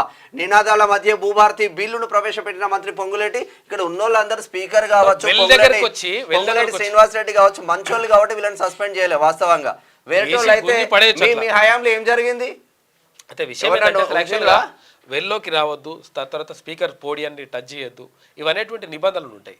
అసలు యాక్చువల్గా ఆ నిబంధనలు అన్నీ కూడా వాళ్ళకి తెలుసామని లేకపోతే మరి సగం తెలుసో తెలియదు, కానీ ఇక ఆడికి వచ్చేసి ఆగమాగం చేస్తూ ఉంటారు. తర్వాత ఇంకొకటి ఏంటంటే పేపర్లు, స్పీకర్ మీద పేపర్లు ఇసిరేయడం. స్పీకర్ అంటే సభాపతిని గౌరవించాల్సినటువంటి బాధ్యత సభ్యులకు ఉంటుంది. ఆ సభ్యులుగా ఉన్నటువంటి అంటే ఎమ్మెల్యేలుగా ఎన్నుకున్న మేము ఎందుకురా బాబు మిమ్మల్ని ఎన్నుకున్నది ఎందుకంటే ప్రజల సమస్యల్ని మీరు అక్కడ చర్చించి మాకేదో మంచి చేస్తారని చెప్పేసి ప్రజలు ఓట్లేసి మిమ్మల్ని గెలిపించి ఆడ తీసుకుపోయి ఆడ పెట్టిండ్రు. పెడితే ఇలా లంగ కథలు ఏంటంటే మా భూమి బయటకు వస్తుంది, ప్రజా సమస్యలు చర్చిస్తున్నారు. కేటీఆర్ సమస్య ప్రజలే కదా, కేటీఆర్ సమస్య ఒక్కడే. కేటీఆర్ అంటేనే తెలంగాణ, కేసీఆర్ అంటేనే తెలంగాణ, ఇవాళ కుటుంబం అంటేనే తెలంగాణ అన్నట్టుగా ఈ లంగ కథలని పడతా ఉన్నారు. అది బంద్ చేయరని చెప్పేసి పబ్లిక్ కూడా అంటున్నారు. ఫార్ములా ఈ రేస్ అంశంపై చర్చించాలంటూ అసెంబ్లీలో బీఆర్ఎస్ ఎమ్మెల్యేలు లొల్లి చేశారు. అయితే వెల్లోకి దూసుకెళ్లడమే కాకుండా స్పీకర్ పైకి కాగితాలు చింపి విసిరేశారు. శుక్రవారం బీఆర్ఎస్ ఎల్పీ ఆఫీస్ నుంచే కాంగ్రెస్ హామీల గురించి ప్రశ్నిస్తే అక్రమ కేసులా అని నినాదాలు చేస్తూ ప్లకార్డులతో అసెంబ్లీలోకి ఎంటర్ అయ్యారు. సభ ప్రారంభం కాగానే బీఆర్ఎస్ ఎమ్మెల్యేలంతా స్పీకర్ పోడియం దగ్గరకు దూసుకువెళ్లారు. అయితే కీలకమైన భూభారతి బిల్లు అంశంపై చర్చ ఉందని స్పీకర్ గడ్డం ప్రసాద్ కుమార్ పలుమార్లు ప్రతిపక్ష ఎమ్మెల్యేలను కోరినా వెనక్కి తగ్గలేదట. వెనక్కి తగ్గక ఇక పబ్లిక్ సమస్యలు చర్చించారు రా బాబు అంటే చర్చించేది అసెంబ్లీలో. అలా మిమ్మల్ని నియోజకవర్గాల ప్రజలు గెలిపించి అసెంబ్లీకి పంపించింది, మా బాధలు తీరుస్తారు, మాకు నీళ్ళు వస్తలేవు, మాకు ప్రభుత్వ వైద్యం లేదు, మాకు ప్రభుత్వ విద్య లేదు, మా రోడ్లు బాగలేవు, మా రైతుల సమస్యలు ఉన్నాయని చర్చించడానికి మీకు అసెంబ్లీకి పంపిస్తారు. అన్ని పక్కకు పెట్టి ఈ కథలు అన్నట్టు. ఎమ్మెల్యే వివేకానందను తోసుకుంటూ స్పీకర్ పోడియం వైపు దూసుకెళ్తున్న హరీష్, తర్వాత పాడి కౌశిక్, పల్లా, అటు జగదీష్ ఇక పోడియం పట్టుకుని హరీష్ నిరసన చెప్తున్నాడట. ఏందో ఇది ఫార్ములా ఈ రేస్ పై ఈడీ కేసు, ఫెమా ఉల్లంఘన కింద ఈసీఐఆర్ నమోదు. అందులో కేటీఆర్, అరవింద్ కుమార్, బిఎల్ఎన్ రెడ్డి పేర్లు. అంతకుముందు ఎఫ్ఐఆర్ సహా కేసు రికార్డుల కోసం ఏసీబీకి లెటర్, ఏసీబీ డాక్యుమెంట్లన్నీ అందించడంతో కేసు నమోదు. బ్రిటన్ కంపెనీకి బదిలీ అయిన 46 కోట్లపై ఈడీ నజర్ వేసింది. ఈడీ లేదు, బోడీ లేదు, రాబే రాబే ఇటువంటి లంగ కథలన్నీ కూడా మాట్లాడారు మొత్తం గతంలో. రాబే అంటే రాబే కాదురా నాయన నీ పని చేస్తామని చెప్పేసి ఈడీ ఎంటర్ అయిపోయింది. గతంలో కూడా ఇక్కడ వెంట్రుక కూడా పీకలేకపోతున్నారు. మరి ఎందుకు వెంట్రుక వీకలేకపోతే ఇంత మందిని ఉసిగొల్పుతున్నావు అసెంబ్లీలో? గడపర్లు అయినట్టున్నాయి. గడపర్లు అంటే కొంచెం పీకుడు కష్టమే ఉంటది, పీకుతారు. ఇప్పుడు ఎంత ఏ వీకల్లో అది ఒకటి ఏంటంటే విషయం ఏంటంటే ఈ గడపర్లైనా బిడ్డపర్లైనా అన్ని పీకుడే బరాబరే ఉంటుంది లెక్క. మా ఏం పీకలేరు మీ డైలాగులు. ఇప్పుడు ఏంటంటే మీ ఇవన్నీ కూడా కేసీఆర్ డిక్షనరీ నుంచి వచ్చిన డైలాగులు. కాలం సమాధానం చెప్తుంది ఏమంటారంటే మళ్ళా అట్లా మాట్లాడతారా? ఒక ముఖ్యమంత్రి మీద మాట్లాడతారా? మన ముఖ్యమంత్రి మాట్లాడేది తర్వాత మంత్రులు గతంలో మంత్రిగా పనిచేసినవుగా నువ్వు కూడా పీక్తావా అంటారు. పీక్ చూపిస్తారు గడ్డపారలైనా కానీ పీక్ చూపించుడే బరాబర్ ఉంటుంది లెక్క. ఫార్ములా ఈ రేస్ వ్యవహారంలో కీలక పరిణామం చోటు చేసుకుంది. దీనిపై ఎన్ఫోర్స్మెంట్ డైరెక్టరేట్ అంటే ఈడీ కూడా కేసు నమోదు చేసింది. ఇప్పటికే ఏసీబీ నమోదు చేసిన ఎఫ్ఐఆర్ ఆధారంగా శుక్రవారం ఎన్ఫోర్స్మెంట్ కేసు ఇన్ఫర్మేషన్ రిపోర్ట్ అంటే ICIR-ను రిజిస్టర్ చేసింది. ఇందులో అప్పటి మున్సిపల్ శాఖ మంత్రి బీఆర్ఎస్ వర్కింగ్ ప్రెసిడెంట్ కేటీఆర్తో పాటు senior IAS officer Aravind Kumar, తర్వాత HMDA మాజీ chief engineer B Lakshmi Narasimha Reddy పేర్లను కూడా చేర్చిందట. ఈడీ కూడా వచ్చేసింది. కథం రా బే, ఈడీ లేదు బోడీ లేదు, రా బే అంటే వచ్చేస్తుంది. ఏసీబీ దర్యాప్తునకు high court okay. Formula E race కేసులో విచారణకు కేటీఆర్ సహకరించాలని ఆదేశం. ఆయనను 30 వరకు అరెస్టు చేయదని మధ్యంతర ఉత్తర్వులు.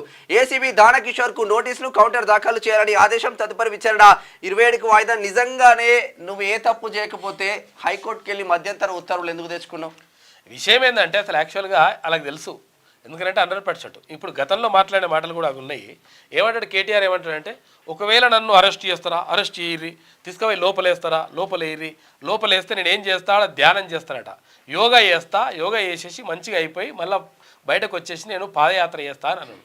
ఈ పాదయాత్రలు పక్కకు పెడతా తర్వాత విషయం. కానీ అప్పుడేమో అట్లా అన్నాడు. ఇప్పుడేమంటుండంటే నన్ను అరెస్ట్ చేస్తారా, నా మీద కేసు పెడతారా, అట్టెట్లా పెడతారు, క్వాష్ పిటిషన్ వేసేసి దాన్ని తీసేస్తాను. క్వాష్ పిటిషన్ లేదు, పిటిషన్ లేదు బాబు, 30 తారీఖు దాకా అరెస్ట్ అయితే ఇవ్వద్దు, కానీ 100% దర్యాప్తు చేయాల్సిందే, నీ పని అవుతుందని చెప్పేసి క్లియర్గా హైకోర్టు కూడా క్లియర్ కట్గా చెప్పేసింది లెక్క. ఇక కాళేశ్వరం 3వ టీఎంసీ ఖర్చుల లెక్కెంత? 27,000 కోట్లు ఏ లెక్కన ఖర్చయ్యాయని ప్రశ్నించిన CWC. పాలమూరు రంగారెడ్డి ప్రాజెక్టులో నీటిని ఎలా తెస్తారో జస్టిఫికేషన్ ఇవ్వలేదు. వార్దా ప్రాజెక్టు కారణంగా మహారాష్ట్రలో ముంపు సమస్యకు పరిష్కారం చూపలే. 3 ప్రాజెక్టుల కంప్లైంట్స్ రిపోర్ట్లు పెండింగ్ లో పెట్టాలని అభ్యంతరం. DPRలు తిరస్కరించి వెనక్కి పంపిన సెంట్రల్ వాటర్ కమిషన్ కు. ఘోరమైన పరిస్థితి. టీఎంసీ పేరుతోటి మొత్తం కూడా అసలు యాక్చువల్ గా ఫస్ట్ 27,000 కోట్లు మొట్టమొదట ఎంతుండే అంటే అసలు యాక్చువల్ గా ఇక్కడ ఏది డాక్టర్ బిఆర్ అంబేద్కర్ చేవెళ్ళ సుజల స్రవంతి పేరు మీద, డాక్టర్ బిఆర్ అంబేద్కర్ సుజల స్రవంతి పేరు మీద అక్కడ ఏది తుమ్మిడిహెట్టు వద్ద ఏది ప్రాజెక్ట్ నిర్మించాలని చెప్పేసి అక్కడ నుంచి వాటర్ తీసుకురావాలని చెప్పేసి భావించింది గతంలో ఉన్నటువంటి ప్రభుత్వం. అయితే దానికి ఎంత ఖర్చు అవుతుందంటే అప్పుడు 38,000 కోట్ల రూపాయల అంచనాలతోటి అది స్టార్ట్ అయింది. స్టార్ట్ అయిన తర్వాత అక్కడ నుంచి కాలువలు కూడా తీసుకొచ్చిండ్రు. ఆదిలాబాద్లో చాలా వరకు అక్కడ కాలువలు కూడా అయినాయి. ఈ కాలువలకు బిల్లులకు కలిసి మొత్తం కూడా అప్పటికే 11,000 కోట్ల రూపాయలు ఖర్చు పెట్టిండ్రు. ఖర్చు పెట్టిన తర్వాత 38,000 కోట్లు అంటే 11,000 కోట్లు ఖర్చు పెడితే ఇంకో 27,000 కోట్లు అయితే మొత్తం కూడా ప్రాజెక్టే కంప్లీట్ అయ్యేది. అయితే 27,000 కోట్లు ఒకవేళ ఇట్లా అయితే మాకెట్లా కమిషన్లు వస్తాయి, ఆల్రెడీ అదంతా కూడా అయిపోయింది కదా, ఎక్కడిదక్కడ సెట్ అయిపోయింది లెక్క. తర్వాత ఇక్కడ ఈ కాలువలు కూడా తవ్విండ్రు, మరి ఎక్కువ తవ్వాలి, తర్వాత ఎక్కువ చేయాలంటే ఏం చేయాలి అని చెప్పేసి తుమ్మిడిహెట్టి వద్ద కాదు, మళ్ళీ మేము ఇక్కడ కాళేశ్వరం దగ్గర కడతామని చెప్పేసి ఇంకో దగ్గర తీసుకుపోయి లంగ కథలు పడ్డ తర్వాత ఆ 38,000 కోట్లది కాస్త తర్వాత 50,000 కోట్లు అన్నారు, 60,000 కోట్లు అన్నారు, 80,000 కోట్లు అన్నారు, 1,00,000 కోట్లు అన్నారు, 1,20,000 కోట్లు అన్నారు, 1,38,000 కోట్లు తెచ్చిండ్రు. అంటే 1,00,000 కోట్ల రూపాయలు కొట్టేయడానికి మొత్తం కూడా పథకం ప్రకారం ప్లాన్ వేసి కాళేశ్వరం కట్టారు. మరి కాళేశ్వరం కడితే అది మంచిగా ఉండదా మరి లేకపోతే అద్భుతమా అంటే దాన్ని నీళ్ళు ఎత్తిపోస్తుందికే దానికి ఏది సంవత్సరానికి 12,000 కోట్ల రూపాయలు ఆ కథ ఖర్చు అవుతుంది. ఏది జస్ట్ నీళ్ళు ఇట్లా లిఫ్ట్ చేయడానికి. ఒకవేళ తుమ్మిడిహెట్టి వద్ద కట్టింటే అక్కడ ఏంటంటే అసలు యాక్చువల్గా అక్కడ హైట్లో ఉంటుంది, ఆ తుమ్మిడిహెట్టి అక్కడ హైట్లో ఉంటుంది కాబట్టి చాలా నీళ్ళు ఈజీగా కిందికి వచ్చేస్తాయి. అంటే పైనుంచి కిందికి రావడం అనేటువంటి జరుగుతుంది. అయితే అట్లా కాకుండా ఏమవుతుంది, కింద కట్టేసి మళ్ళీ పైకి మళ్ళీ నీళ్ళు ఎత్తిపోయాలి. ఈ నీళ్ళు ఎత్తిపోయాలంటే మళ్ళీ పైసలు కావాలి. ఇవన్నీ కూడా కథలన్నీ పడ్డారు అనమాట. ఇవన్నీ వాడడం కాదు, ఈ టీఎంసీ పేరుతోటి ఏం చేసినట్టే ఒక టీఎంసీ పెంచాలని చెప్పేసి 3వ టీఎంసీ పెంచాలని చెప్పేసి 1,00,000 కోట్ల రూపాయలు తీసుకుపోయి ఆగమాగం చేసేసి నాశనం చేసి ఇప్పుడేమో మళ్ళీ మా కాళేశ్వరం అద్భుతం అయితే వచ్చి చెప్పు కాక మరి బాయికాడ పోయి ఎందుకు వండుకున్నావు? BBC డాక్యుమెంటరీ ఫామ్ హౌస్ అంటే ఏంటంటే ఫామ్ హౌస్ అంటే చాలా మందికి కొంతమందికి తెలియదు. చాలా మందికి తెలుసు ఫామ్ హౌస్ అంటే ఏంటంటే బాయి ఉంటుంది, చిన్న గుడిసె ఫామ్ అంటే ఏంటంటే ఫామ్ వేసుకుంటాడు, పంట వేసుకుంటాడు, ఆ పంట పొలం కాడ ఇల్లు కట్టుకుంటే దాన్ని ఫామ్ హౌస్ అంటారు. దాన్ని బాయికాడ వండుకున్నాడు కాక ఆడి నుంచి వస్తలేడు ఇంకా. ఇక కాళేశ్వరం డిజైన్లకు సిడబ్ల్యూసి అనుమతులు లేవు. తుమ్ముడిహట్టి వద్ద నీళ్లు లేవని అప్పటి సీఎం పచ్చి అబద్ధాలు చెప్పారు. కాళేశ్వరం ఓపెన్ కోర్టుకు వివరించిన కేంద్ర జలశక్తి శాఖ సలహాదారు బెదిరే శ్రీరామ్. బ్యారేజీల లొకేషన్ల మార్పు నిర్ణయంపై కూడా కేసీఆర్దేనట. ఆ నిర్ణయం కూడా కాకదే. ఇక రాజకీయ కారణాలతో మేడిగడ్డకు లొకేషన్ మార్చి ఉండొచ్చు. ఇన్వెస్టిగేషన్, స్టడీస్, తర్వాత డిజైన్స్, మోడల్స్ పై ఓ పద్ధతి ఫాలో కాలేదు. సరైన ఓ&ఎం లేకపోవడము బ్యారేజ్ కుంగడానికి ఓ కారణం. మేడిగడ్డలాగే మిగతా 2 బ్యారేజీలు కుంగిపోవచ్చని వ్యాఖ్య. ఈ కాళేశ్వరం ప్రాజెక్టుతో నాకు సంబంధం లేదు అని చెప్పేసి special chief secretary Vikas Raj అంటున్నాడు. నాకు సంబంధం లేదు. ఓడి సంబంధం ఉంటుందిరా బాబు? ఏం చెప్పిండి దీనికి? కాళేశ్వరం నా మెదడు రక్తం మొత్తం ఖర్చు పెట్టేసి మొత్తం కాక్టైల్ చేసి అందులో వేసేసి మిషన్లో వేసి రుబ్బి నేను మొత్తం కూడా కాళేశ్వరం డిజైన్ ఇచ్చిన, నేనే పెద్ద ఇంజనీర్ అని చెప్పి చెప్పిండు. ఇప్పుడు నాకేం తెలుసు అండి, అది ఇంజనీర్లు కడతారు, మా సంబంధం లేదని చెప్పేసి ఇంజనీర్లు కూడా అదే అంటున్నారు. సాయంత్రం పూట మిక్స్ చేసేసిండు అన్ని. అది కాక్టైల్ చేస్తారంటే అది ఉంటుంది అంటే ఎత్తిపోతారు లెక్క. ఇది ఇట్లా ఒకసారి తిన్మారు చూద్దాం. దమ్ముంటే అరెస్ట్ చేయి, జైల్లో యోగా చేస్తా అని చెప్పేసి గతంలో చెప్పిండు ఎవరు కేటీ రామారావు. నెక్స్ట్ ఇప్పుడేమంటుండంటే 10 రోజులు సేఫ్ అంటే ఎందుకంటే 30 తారీఖు దాకా అరెస్ట్ చేయదని చెప్పేసి హైకోర్టు చెప్పింది కదా. ఇగో ఇట్లా వచ్చింది అన్నమాట కథ. ఇది వెలుగులో ఉన్న వార్తా కథనాలు. ఆంధ్రజ్యోతికి వెళ్ళక ముందు ఒకసారి విషయం ఏంటంటే అసలు యాక్చువల్ గా ఈ విఆర్ఓలకు సంబంధించి మళ్ళీ విఆర్ఓలను తీసుకోవడమే కాదు, వాళ్ళని తీసుకొని ఇక్కడ సర్వేలు కూడా వాళ్ళతోనే చేపిస్తామని చెప్పేసి ఇక్కడ ఏది రెవెన్యూ శాఖ మంత్రి పొంగులేటి శ్రీనివాసరెడ్డి మాట్లాడిన తర్వాత అరే మేము ఏది సివిల్ ఇంజనీరింగ్ చేసి ఉన్నాము, మేము ప్రత్యేకంగా సర్వేలు చేయడానికే మేము మా చదువు చదివినాం కానీ మరి మమ్మల్ని పక్కకు పెట్టేసి మరి దీనికి సంబంధం లేని వాళ్ళని అసలు యాక్చువల్గా నిజంగా ఇప్పుడు సర్వేలు చేయాలంటే తర్వాత భూములు కొలవాలంటే ఇవన్నీ కూడా చేయాలంటే ఏం కావాలి, ఇందులో ప్రత్యేకంగా సివిల్ ఇంజనీరింగ్ చేసి ఉండాలి. దీనికి సంబంధించినటువంటి ప్రత్యేకమైనటువంటి చదివి ఉండాలి. ఎందుకంటే ఆ లెక్కలు ఎంత, ఈ పొడుగు ఎంత, అడ్డం ఎంత, కొలతలు ఎంత, ఇవన్నీ కూడా వీళ్ళకి తెలిసి ఉండాలి. ఇవన్నీ కూడా మరి లేకుండా అది రెవెన్యూ ఎవరైతే విఆర్ఓలు ఉన్నారో విఆర్ఓలతోటి మేము ఆ పని చేయిస్తాము, తర్వాత మేము సర్వేర్గా నియమిస్తామని చెప్పేసి అంటే మేము చదువుకున్న వాళ్ళు మేమేం కావాలని చెప్పేసి వాళ్ళు వచ్చిండ్రు. ఒకసారి మాట్లాడతా మన సర్వేర్ నోటిఫికేషన్ అనేది 2017లో వచ్చింది. గత 8 ఏళ్ళుగా సర్వేర్ నోటిఫికేషన్ అనేది లేనే లేదు. ఇప్పుడు ఈ సరిపోతలేరు కూడా. నిజంగా కూడా ఏమైతుందంటే ఒక్కసారి అప్లికేషన్ పెట్టుకుంటే ఇక్కడ మండల సర్వేర్ మండలానికి ఒకరు కూడా లేరు సర్వేర్లు, జిల్లా సర్వేర్ ఇప్పుడు ఆయన ఉంటాడు, ఆయన లేనంటారు, వాడు రాడు పీకడు చేయడు, ఈ ఇల్లు లేదని చెప్పేసి మొత్తం ఆగిపోతున్నాయి అవన్నీ కూడా. మీ ప్రాబ్లం ఏం చెప్పండి. అప్పటి నుంచి సర్వేర్ నోటిఫికేషన్ లేదు. గతంలో ఒక 457 నోటిఫై చేసిండు కేసీఆర్ గవర్నమెంట్ లో. ఈ గవర్నమెంట్ లో నన్ను ఆ నోటిఫికేషన్ మాకన్నా వస్తుందేమని ఇవ్వలేదు. మేము ఇస్తారని మేము వెయిట్ చేస్తా ఉన్నాము. ఈ నోటిఫికేషన్ వస్తుంది, ఇప్పుడు అన్ని నోటిఫికేషన్లు ఏం లేవు కదా, మేము సివిల్ ఇంజనీరింగ్ చేసినాము అని గత ఇంకా లిటరల్లీ సర్వేర్కే ప్రిపేర్ అయ్యేటోళ్ళు ఇంకా 8 ఏళ్ళ నుంచి ప్రిపేర్ అవుతూనే ఉన్నారన్న. చదివే అది.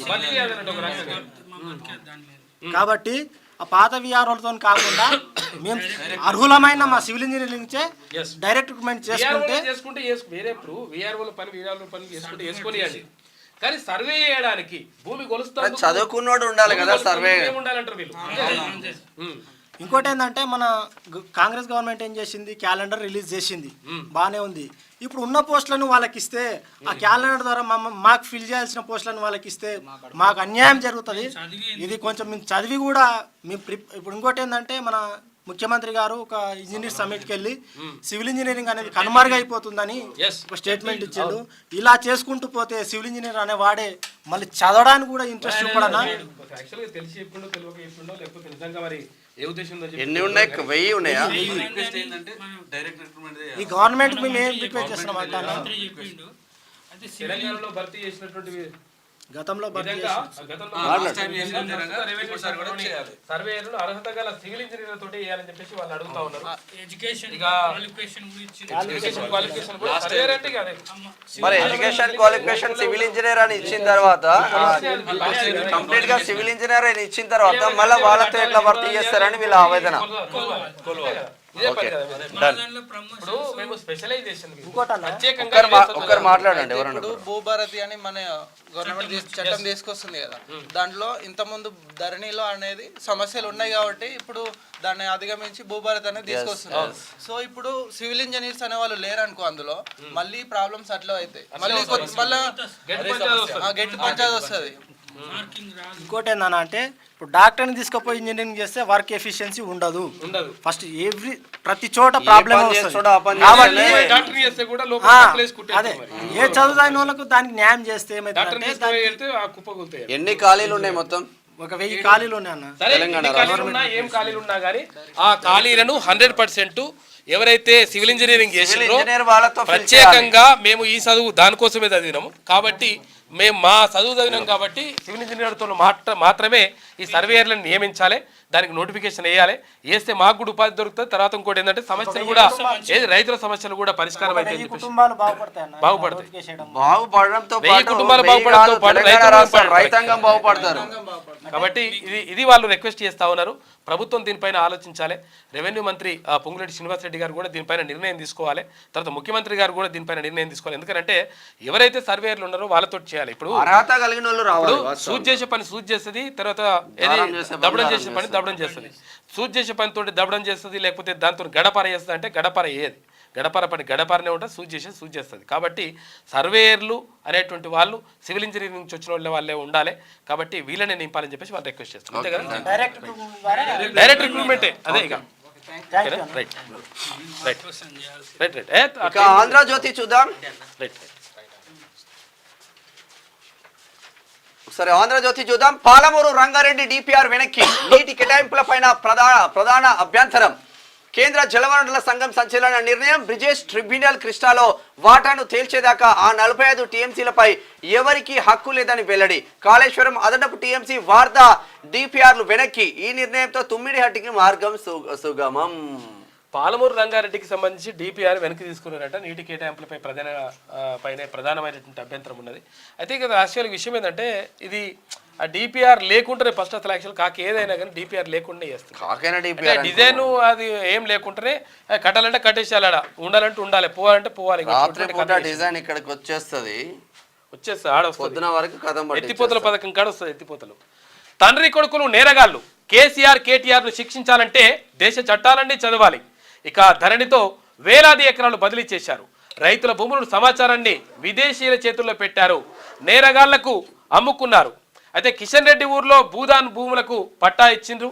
ధరణి అంతా కేటీఆర్ మిత్రుడు శ్రీధర్ రాజుకే. అయితే లొసుగులు తెలిసాయనే సభ నుంచి పరారి. ఫార్ములా ఈ స్కామ్లో 600 కోట్ల రూపాయలు త్వరలో చెప్తా. సభలో అరవకుంటే హరీష్కు ఇంట్లో దెబ్బలు. అందుకే అసెంబ్లీలో ముఖ్యమంత్రి రేవంత్ రెడ్డి వ్యాఖ్యలు. ఇక ఫార్ములా ఈపై అసెంబ్లీలో రగడ చర్చ జరగాల్సిందని పట్టుబట్టినటువంటి విపక్షాలు. స్పీకర్ వైపుగా కాగితాలు విసిరేసిన ఇష్టం వచ్చినట్టుగా స్పీకర్ పైన ఏదురాడు ఆయన. అట్లా పుస్తకాలు విసిరివేత. అయితే విపక్షం దిశగా చెప్పు చూపిన ఎమ్మెల్యే శంకర్. మన షాద్నగర్ ఎమ్మెల్యే చేయదు, అది కూడా ఇక చూసుకుందామంటూ సవాళ్ళు ప్రతి సవాళ్ళు. 2 సార్లు సభ వాయిదా. బీఆర్ఎస్ వాకౌట్ చేసింది. గందరగోళం మధ్య భూభారతి బిల్లు చేసింది. తండ్రి కొడుకులు నేరగాళ్ళు. తండ్రి కొడుకులే కాదు వాళ్ళంతా మొత్తం కాందానంతా అదే మొత్తం. కాపలా కుక్కలు కాదు, వేట కుక్కలు.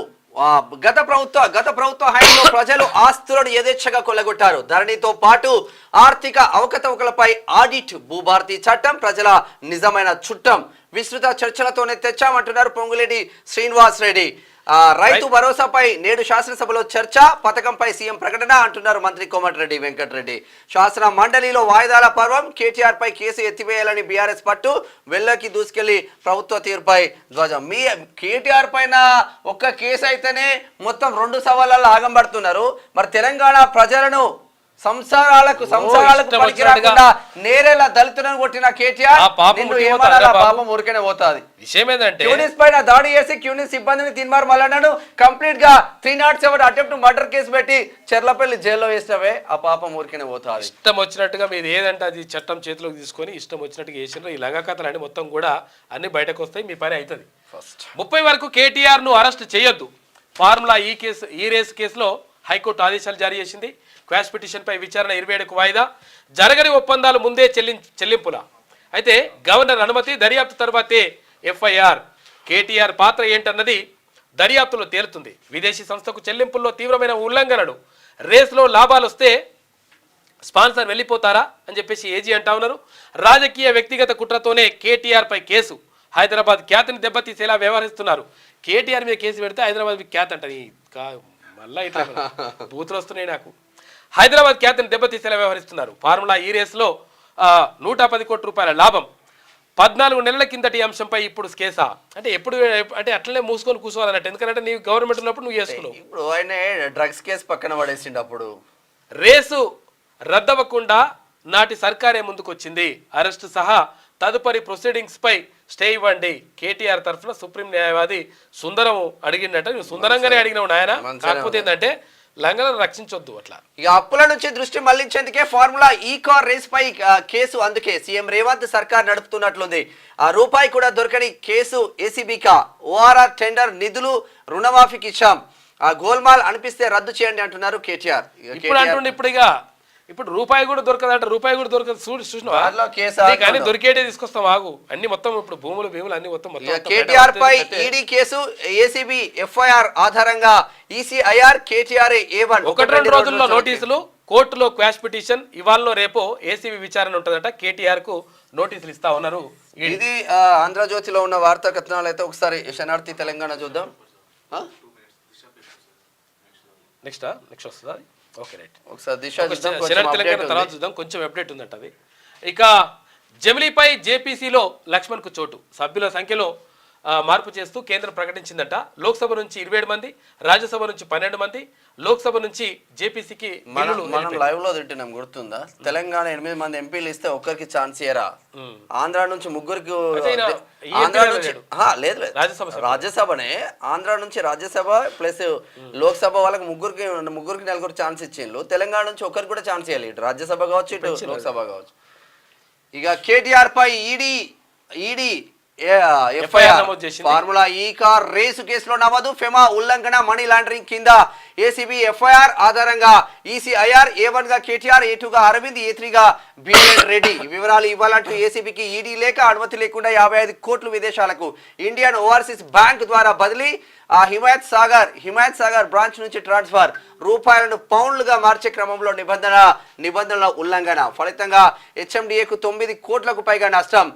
ఎన్ఫోర్స్మెంట్ డైరెక్టరేట్ ఎంట్రీతో బీఆర్ఎస్ లీడర్లకు షాక్. కేటీఆర్ అరెస్టు తప్పదంటూ గులాబీ పార్టీలో చర్చ జరుగుతుంది. చూసుకో ఎట్లా అయిందంటే కేటీఆర్ పైన ఈడీ ఎఫ్ఐఆర్ చేసింది. బరాబర్ ఉంటుంది. ఫార్ములా ఈ కార్ రేసు కేసులో బీఆర్ఎస్ వర్కింగ్ ప్రెసిడెంట్ మాజీ మంత్రి కేటీఆర్ పై ఎన్ఫోర్స్మెంట్ డైరెక్టరేట్ ఈసీఐఆర్ నమోదు చేసింది. ఈ కేసులో ఏసీబీ ఎఫ్ఐఆర్ ఆధారంగా దర్యాప్తు ప్రారంభించింది. శుక్రవారం సాయంత్రం ఫెమా ఉల్లంఘన తర్వాత prevention of money laundering act కింద కేసు నమోదు చేసింది. అయితే ఏసీబీ ఎఫ్ఐఆర్లో నమోదు చేసిన విధంగానే A1 గా కేటీఆర్, A2 గా మున్సిపల్ పట్టణాభివృద్ధి మాజీ ప్రత్యేక ప్రధాన కార్యదర్శి అరవింద్ కుమార్, ఇక A3 గా హెచ్ఎండిఏ మాజీ చీఫ్ ఇంజనీర్ బిఎన్ రెడ్డి కూడా ఇందులో ఉన్నాడంట. ఇండియన్ ఓవర్సీస్ బ్యాంక్ నుంచి 30 వరకు అరెస్టు చేయదు. కేటీఆర్ విషయంలో ఏసీబీ హైకోర్టు ఆదేశాలు. మాజీ మంత్రి క్వాష్ పిటిషన్ లంచ్ మోషన్ లో విచారణ. తదుపరి విచారణ 27కు వాయిదా వేసి. భూభారత్ చూద్దాం. భూభారత్కి ఆమోదం. అసెంబ్లీలో బిల్లు పాస్ అయింది. 3 నెలల్లోనే రూల్స్ ఫ్రేమ్ చేసిండ్రు. 23 సెక్షన్లతో చట్టం అమలులోకి. సామాన్యులకు ఉచిత న్యాయ సలహాలు అందించే వ్యవస్థకు రూపకల్పన. 17న సభల ప్రవేశపెట్టనున్న మంత్రి పొంగులేటి. ఇక 3 రోజుల పాటు సుదీర్ఘంగా చర్చలు జరిగినాయి. ఇక ఎటు హోం కార్యక్రమంలో వీళ్ళందరూ కూడా పాల్గొన్నారు. అదొక కార్యక్రమం. ఇది ఇట్లా ఉంటాయి. ఇక అసెంబ్లీలో బీఆర్ఎస్ హంగామా. ఫార్ములా ఈ కార్ రేస్ పై చర్చించాలని పట్టు. హరీష్ ఎంకరేజ్ తో మరింత రచ. కాగితాలను చింపి పొడియం మీదకి విసురుతూ నినాదాలు. బీఆర్ఎస్ ఎమ్మెల్యేల తీరుపై స్పీకర్ సీరియస్. ఏ తెలంగాణ ఉద్యమంలో స్పీకర్ పైకి పోయినట్టు అనుకున్నావా? అవుతుంది, పని అవుతుంది. నేరస్తుల చేతుల్లో ధరణి. ఆర్థిక నేరగాలకు పాల్పడే కంపెనీలకు గత ప్రభుత్వ హయాంలో అప్పగింత. ఇక అర్ధరాత్రి సైతం రిజిస్ట్రేషన్లు. చేతులు మారిన వేల ఎకరాలు. రహస్యంగా ఉండాల్సిన మన వివరాలన్నీ ఇతర దేశాలకు పంపించేసారు. వాళ్ళు ఒక్క క్లిక్ చేస్తే మన సర్వర్లు క్రాష్ అవుతాయి. అందుకే ఓపిక పడుతున్నాం. బండారం బయటపడుతుందనే చర్చను అడ్డుకుంటున్న బీఆర్ఎస్. అయితే ధరణి కేసీఆర్ కనిపెట్టింది కాదు. గతంలో ఒడిశాలో ఈ ధరణి పేరుతో నిర్వహణ అసెంబ్లీలో సీఎం రేవంత్ రెడ్డి నిన్న మాట్లాడారు. ఇక ఫార్ములా ఈ కార్ రేస్ పై చర్చకు సిద్ధమంటున్నారు సీఎం రేవంత్ రెడ్డి. ధరణిపై ఫోరెన్సిక్ ఆడిట్. ఇక ప్రజలందరూ దీనికి సహకరించాలి. అక్రమార్కుల భరతం పడతాం. చట్టాన్ని అడ్డు పెట్టుకుని పేదల ఆస్తులు కొల్లగొట్టారు. తెలంగాణ రైతులకు అన్యాయం చేసిన గత పాలకులు పేదలకు న్యాయం జరిగేలా 2024 చట్టం. అసెంబ్లీలో మంత్రి పొంగులేటి శ్రీనివాస్ రెడ్డి నిన్న మాట్లాడారు. 11 మంది సజీవ దానం, 43 మందికి గాయాలు, సగం మంది పరిస్థితి విషమం. రాజస్థాన్ లో ఎల్పిజి ట్యాంకర్ ఢీకొన్న ట్రక్కు, 37 వాహనాలు, సమీప భవనాలకు మంటలు చెలరేగినాయి. ఇవాళ ప్రపంచ ధ్యాన దినోత్సవం, దాని సందర్భంగా ఏదో ఆడిచ్చినట్టున్నారు. ఇది ఎట్లా ఉంటే ఒకసారి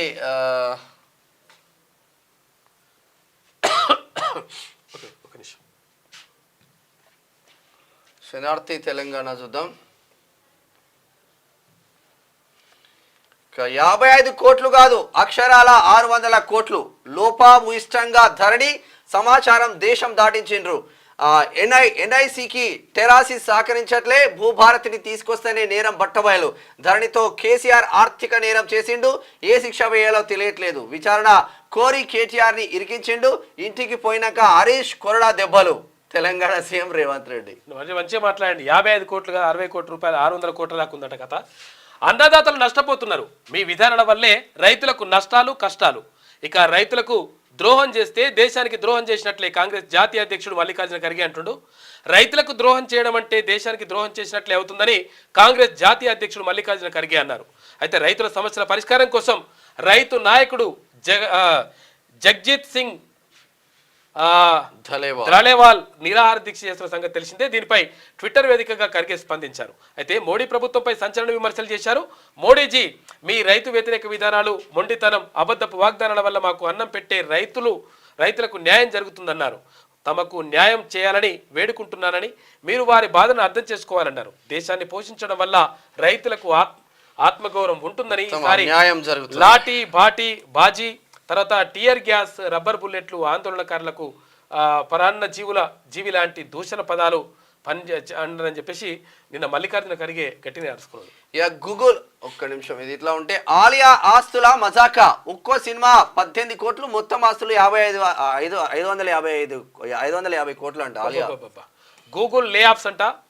10% ఉద్యోగులకు షాకు, తీసేస్తున్నట్టు. లే ఆఫ్స్ అంటే ఉద్యోగాల నుంచి 10% మందిని తీసేస్తారు. మేనేజ్మెంట్ తర్వాత వైస్ ప్రెసిడెంట్ లెవెల్ స్థాయి ఉద్యోగాల్లో కోతనంట. గూగుల్ సీఈఓ సుందర్ పిచాయ్ చెప్తా ఉన్నాడు. హై క్యాడర్ అగ్రివర్సిటీ ప్రపంచ స్థాయికి ఎదగాలి. విద్యా పరిశోధన విస్తరణలో పురోగతి సాధించాలి. పూర్వ విద్యార్థుల సహకారం తీసుకోవాలి. వ్యవసాయ విశ్వవిద్యాలయం వజ్రోత్సవాల్లో గవర్నర్ జిష్ణుదేవ్ వర్మ. విశ్వవిద్యాలయం దేశానికి దిక్సూచిగా మారాలి అంటున్నారు మంత్రి తుమ్మల. కానీ మన ప్రభుత్వ విశ్వవిద్యాలయాన్ని మనం పట్టించుకోమే. 10 సంవత్సరాలలో సర్వనాశనం చేసింది కేసీఆర్. 100% అగ్రికల్చర్ యూనివర్సిటీ ప్రపంచ స్థాయికి ఎదగాల్సినటువంటి అవసరం ఉండదు. ఎందుకంటే ఇక్కడ ఏది రాజేంద్ర నగర్లో ఉన్నటువంటి వ్యవసాయ విశ్వవిద్యాలయానికి ఇప్పుడు ఏది ఉపకులపతిగా ఆయన వచ్చిండు. అయితే విషయం ఏంటంటే అసలు యాక్చువల్గా ఇక్కడ గవర్నర్ నిన్న వెళ్ళి అక్కడ ప్రసంగించిండు. నిజంగా ఏంటంటే అక్కడ నూతన వరి వంగడాలు కానీ నూతనమైనటువంటి పద్ధతుల్లో ఎట్లా సేద్యం చేయాలి, తర్వాత ఎక్కువ ఉత్పత్తులు ఎట్లా తీసుకురావాలి, అంటే ఉత్పత్తులను పెంచడం ఎట్లా, అంటే ఉన్నటువంటి వాటికి అధికంగా దిగుబడి రావాలంటే ఎటువంటి పరిశోధనలు చేయాలి, అవన్నీ కూడా అక్కడ వ్యవసాయ విశ్వవిద్యాలయంలో జరుగుతాయి. అయితే నిజంగా కూడా అక్కడ అంటే మంచి పరిశోధన కూడా జరుగుతుంది. దాన్ని ప్రపంచ స్థాయికి తీసుకెళ్లాలని చెప్పేసి వాళ్ళు భావిస్తూ ఉన్నారు. నిజంగా కూడా అది జరగాలని చెప్పేసి కోరుకుందాం. ఎందుకు భయపడుతుండు? జైలుకి వెళ్ళి యోగా చేస్తా అన్నాడు. వాస్తవమే కదా, యోగా చేస్తా అని చెప్పేసి అంటే కదా, మళ్ళీ ఎందుకు కోర్టుకి ఎందుకు పోయినావు? ఇక తప్పు లేకపోతే విచారణ ఎదుర్కొని నిర్దోషిగా బయటకు రావచ్చు కదా అని చెప్పేసి సీతక్క అంటుంది. కేబినెట్ ఆమోదం తీసుకుని ఫార్ములా ఈ రేస్ డబ్బులు చెల్లించారా? పంచాయతీరాజ్ శాఖ మంత్రి సీతక్క మాట్లాడింది. ఇక ఊరట ఉఫ్, కేటీఆర్ పై మరో కేసు రంగంలోకి దిగిన ఈడీ విచారణకు హాజరు కావాల్సిందే. ఈ నెల 30 వరకు అరెస్టు చేయదు. తదుపరి విచారణ ఈ నెల 27కు వాయిదా. తెలంగాణ హైకోర్టు కేటీఆర్ కు క్లారిటీ. ఫార్ములా ఈ రేస్ వ్యవహారంలో ఇప్పటికే కేటీఆర్ పై ఏసీబీ కేసు అయింది. 30 వరకు అరెస్ట్ చేయొద్దు, కాకపోతే ఆయన విచారణకు 30 తర్వాత అరెస్ట్ అయ్యే అవకాశాలు కూడా ఉంటాయి. కక్ష సాధింపు చర్యలు లేవు. కేటీఆర్ పై నమోదైన కేసు సక్రమమే. ఖజానాకు గండి కొట్టిన వారికి శిక్ష పడాల్సిందే. బీఆర్ఎస్ హయాంలో ప్రతి రంగంలో అవినీతి. ఓడించిన కేటీఆర్కు అహంకారం తగ్గలేదు. వాస్తవమైనది. టీపీసీసీ చీఫ్ మహేష్ కుమార్ గౌడ్ అంటున్నాడు. చెప్తున్న వాక్యం. అయితే ఓడించినా గానీ కేటీఆర్ కి అహంకారం ఇంకా కూడా దాంట్లో ఉన్నట్టుండి ఇంకా మైకంలో. ఇక 9 లక్షల కోట్లు ఆవిరి, 2 ఏళ్ల తర్వాత భారీ పతనం, దలాల్ స్ట్రీట్ లో నష్టాల పరంపర, వరుసగా 5వ రోజు నష్టాలు, వారంలోనే సెన్సెక్స్ 4000 పాయింట్లు లాస్ అయింది, డమాల్ అయిపోయింది. ఉభయ సభలు నిరవధిక వాయిదా. ఇక జేపీసీకి జమిలీ బిల్లు ఆమోదం, లోక్సభలో విపక్ష ఎంపీల నిరసన, ప్లకార్డులతో ఎన్డీఏ ఎంపీల ఆందోళన. ఇక సభ తీరుపై స్పీకర్ అసహనం వ్యక్తం చేసిండు. సభను నిరవధిక వాయిదా వేస్తూ ప్రకటన. రాజ్యసభకు సైతం వాయిదా వేసిన ధన్ఖడ్. హర్యానా మాజీ సీఎం మృతి, గుండెపోటుతో ఓం ప్రకాష్ చౌతాలా కన్నుమూత, ప్రధాని నరేంద్ర మోడీ దిగ్భ్రాంతి, చౌతాలా మరణం బాధాకరం అంటున్నారు. మంచి నాయకుడు ఆయన. రాజస్థాన్ లో ఘోర ప్రమాదం. ఇక సిఎన్జి ట్యాంకర్ ను ఢీకొట్టిన ట్రక్కు, సిఎన్జి ట్యాంకర్ ఉంటుంది కదా, దాన్ని ఢీకొట్టిందంట. పెట్రోల్ బ్యాంక్ లో భారీ అగ్ని ప్రమాదం జరిగింది. 8 మంది సజీవ దహనం, 37 మందికి తీవ్ర గాయాలు. ఆసుపత్రికి తరలించిన పోలీసులు. మృతుల సంఖ్య పెరిగే ఛాన్స్ ఉందంట. క్షతగాత్రులకు సీఎం పరామర్శ, మెరుగైన వైద్యానికి ఆదేశాలు. ప్రమాదంపై అమిత్ షా ఆరాధిస్తా ఉన్నారంట. రాజస్థాన్ లో జరిగింది, జైపూర్ లో. ఇక రాష్ట్రపతి తేనేటి బిందు, హాజరైన గవర్నర్, సీఎం, మంత్రులు, తిన్మార్ మల్లన్న సైతం హాజరు. నిన్న చాలా మంది మంత్రులు, ఎమ్మెల్యేలు, ఎమ్మెల్సీలు, తర్వాత అక్కడ సభాపతి, అందరు కూడా ఉపసభాపతి. ఇది ఇట్లా ఉంటే ఒకసారి సూర్య చూద్దాం. తెలంగాణ ఏకైక బీసీల ప్రింట్ మీడియా ఇది. ముగిసిన పార్లమెంటు శీతాకాల సమావేశాలు, ఉభయ సభలు నిరవధిక వాయిదా, జేపీసీకి జమిలీ ఎన్నికల బిల్లు. ఇక అదాని అంశం, అంబేద్కర్ పై వ్యాఖ్యలపై దద్దరిల్లిన సభలు, చివరి రోజు కొనసాగిన ఇండియా కూటమి నిరసనలు. అయితే ప్రజాస్వామ్య వ్యవస్థపై విశ్వాసాన్ని క్రమంగా సన్నగిలేలా పార్టీల వ్యవహారం, ఆందోళన వ్యక్తం చేసిన చైర్మన్ ధన్ఖడ్ అని చెప్పేసి ఒక వార్త. ఇక జైపూర్ లో భారీ పేలుడు, పెట్రోల్ బంక్ వద్ద పేలిన సిఎన్జి గ్యాస్ ట్యాంకర్, 40 వాహనాలు దగ్ధం, 8 మంది మృతి, 37 మందికి తీవ్ర గాయాలు. బాధితులను ఎస్ఎంఎస్ ఆసుపత్రిలో పరామర్శించిన రాజస్థాన్ ముఖ్యమంత్రి భజన్ లాల్ శర్మ. ఇక నష్టాల్లో స్టాక్ మార్కెట్లు, 1176 పాయింట్లు నష్టపోయిన సెన్సెక్స్, 364 పాయింట్లు కోల్పోయిన నిఫ్టీ, 3.97% నష్టపోయిన టెక్ మహీంద్రా షేర్ విలువనంట. బొల్లారంలో రాష్ట్రపతి నిలయంలో ఎట్ హోమ్ కార్యక్రమంలో పాల్గొన్న తెలంగాణ గవర్నర్ జిష్ణు దేవ్ వర్మ, ముఖ్యమంత్రి రేవంత్ రెడ్డి, మండలి చైర్మన్ గుత్తా సుఖేందర్ రెడ్డిని చూడవచ్చు. ఇక్కడ నిన్న అందరూ సమానమే, కొత్త వివాదాలు ఆమోదయోగ్యం కాదు. ఆర్ఎస్ఎస్ చీఫ్ మోహన్ భగవత్ మాట్లాడాడు. మందిర్ మసీదులపై వివాదాలు సరికాదని చెప్పేసి అంటున్నాడు. అది కాదు, కావాల్సింది అభివృద్ధి చేయాలంటున్నాడు. మంచి పని చెప్పిండు ఆయన. ఇక అసెంబ్లీ రణరంగం, వాయిదా తీర్మానంపై బీఆర్ఎస్ నేతల చర్చకు పట్టు, వీర్లపల్లి శంకర్ బీఆర్ఎస్ వాళ్లకు చెప్పు చూపించారని ఆరోపణ. కాంగ్రెస్ హామీలను ప్రశ్నించినందుకే అధికార పక్షం అక్రమ కేసులు పెడుతున్నారని బీఆర్ఎస్ ఎమ్మెల్యేలు. పోడియం వైపు దూసుకెళ్లిన హరీష్ రావు, పాడి కౌశిక్ రెడ్డి. సభా సమయాన్ని వృధా చేయకూడదు, స్పీకర్ గడ్డం ప్రసాద్ కుమార్. నల్ల బ్యాడ్జీలతో బీఆర్ఎస్ ఎమ్మెల్సీల హాజరు, అసెంబ్లీలో మంత్రులు ఎందుకు లేరని ప్రశ్నించిన హరీష్ రావు. కార్ రేసింగ్ అంశం అసెంబ్లీలో చర్చించేదే కాదు అని రేవూరు ప్రకాష్ రెడ్డి పరకాల ఎమ్మెల్యే అంటున్నారు. స్పీకర్ అవమానిస్తారా? బీఆర్ఎస్ నేతల దుమ్ము దులిపిన సీఎం రేవంత్ రెడ్డి. ఇక స్పీకర్ పై పేపర్లు విసిరిపడేస్తారా? బీఆర్ఎస్ ఎమ్మెల్యేలు అసహనం కోల్పోతున్నారు. ధరణి పేరుతో భూములు దోచుకున్నారు. కేసీఆర్ పై ఆగ్రహం వ్యక్తం చేసిన సీఎం రేవంత్ రెడ్డి. ధరణి అవినీతిపై సంచలన విషయాలు వ్యక్తం చేసిన సీఎం. అయితే ఈ కార్ రేస్ విషయాన్ని వెల్లడించిన సీఎం రేవంత్ రెడ్డి అధికారం పోయేసరికి ఏం చేయాలో అర్థం కావట్లేదు వాళ్ళకి. మొత్తం ఇంతకుముందు సెల్యూట్లు కొట్టేవాళ్ళు. బీఆర్ఎస్ ఎమ్మెల్యేలు తనపై దారుణంగా ప్రవర్తించిన స్పీకర్ గడ్డం ప్రసాద్ మాత్రం సహనాన్ని ప్రదర్శించారని ముఖ్యమంత్రి రేవంత్ రెడ్డి అన్నారు. ప్రతిపక్షం అహంభావంతో వ్యవహరిస్తోందని ఆయన ఆగ్రహం వ్యక్తం చేశారు. తెలంగాణలో ప్రతి సమస్య భూమితో ముడిపడి ఉందని చెప్పేసి ఆయన అన్నాడు. వాస్తవం అది. ప్రసాద్ అన్న కొంచెం మంచోడు కాబట్టి వ్యవహరించి, వేరేటోడు అయితే కథమైపో మనిషి గడ్డం ప్రసాద్. ఇక ఏంది, మరాఠీలను అవమానిస్తే సహించాం, మహారాష్ట్ర సీఎం శివసేన చీఫ్ ఏక్నాథ్ షిండే. అయితే అసలు యాక్చువల్గా విషయం ఏంటంటే, ఇక్కడ శివసేన పార్టీ దానికంటే దాని పుట్టుకనే మహారాష్ట్రలో ఆత్మగౌరవం, తర్వాత హిందూ నినాదం మరాఠీ వచ్చింది. అంటే ప్రధానంగా మరాఠీలకు సంబంధించి వచ్చేసింది. అప్పుడు ఆయన బాల్ ఠాక్రే, అంటే ఉద్ధవ్ ఠాక్రే, ఇప్పుడు గతంలో ముఖ్యమంత్రిగా పనిచేసినటువంటి ఉద్ధవ్ ఠాక్రే వాళ్ళ నాన్న బాల్ ఠాక్రే అది శివసేన పార్టీని స్థాపించిండు. తర్వాత వాళ్ళకు అంటే ఒక ప్రత్యేకంగా ఒక హిందూ పత్రిక కూడా ఉంటుంది. అయితే సామ్నా అనే పత్రిక ఉంటుంది. ఆ సామ్నా పత్రికలో ప్రత్యేకంగా వ్యాసాలు వస్తూ ఉంటాయి.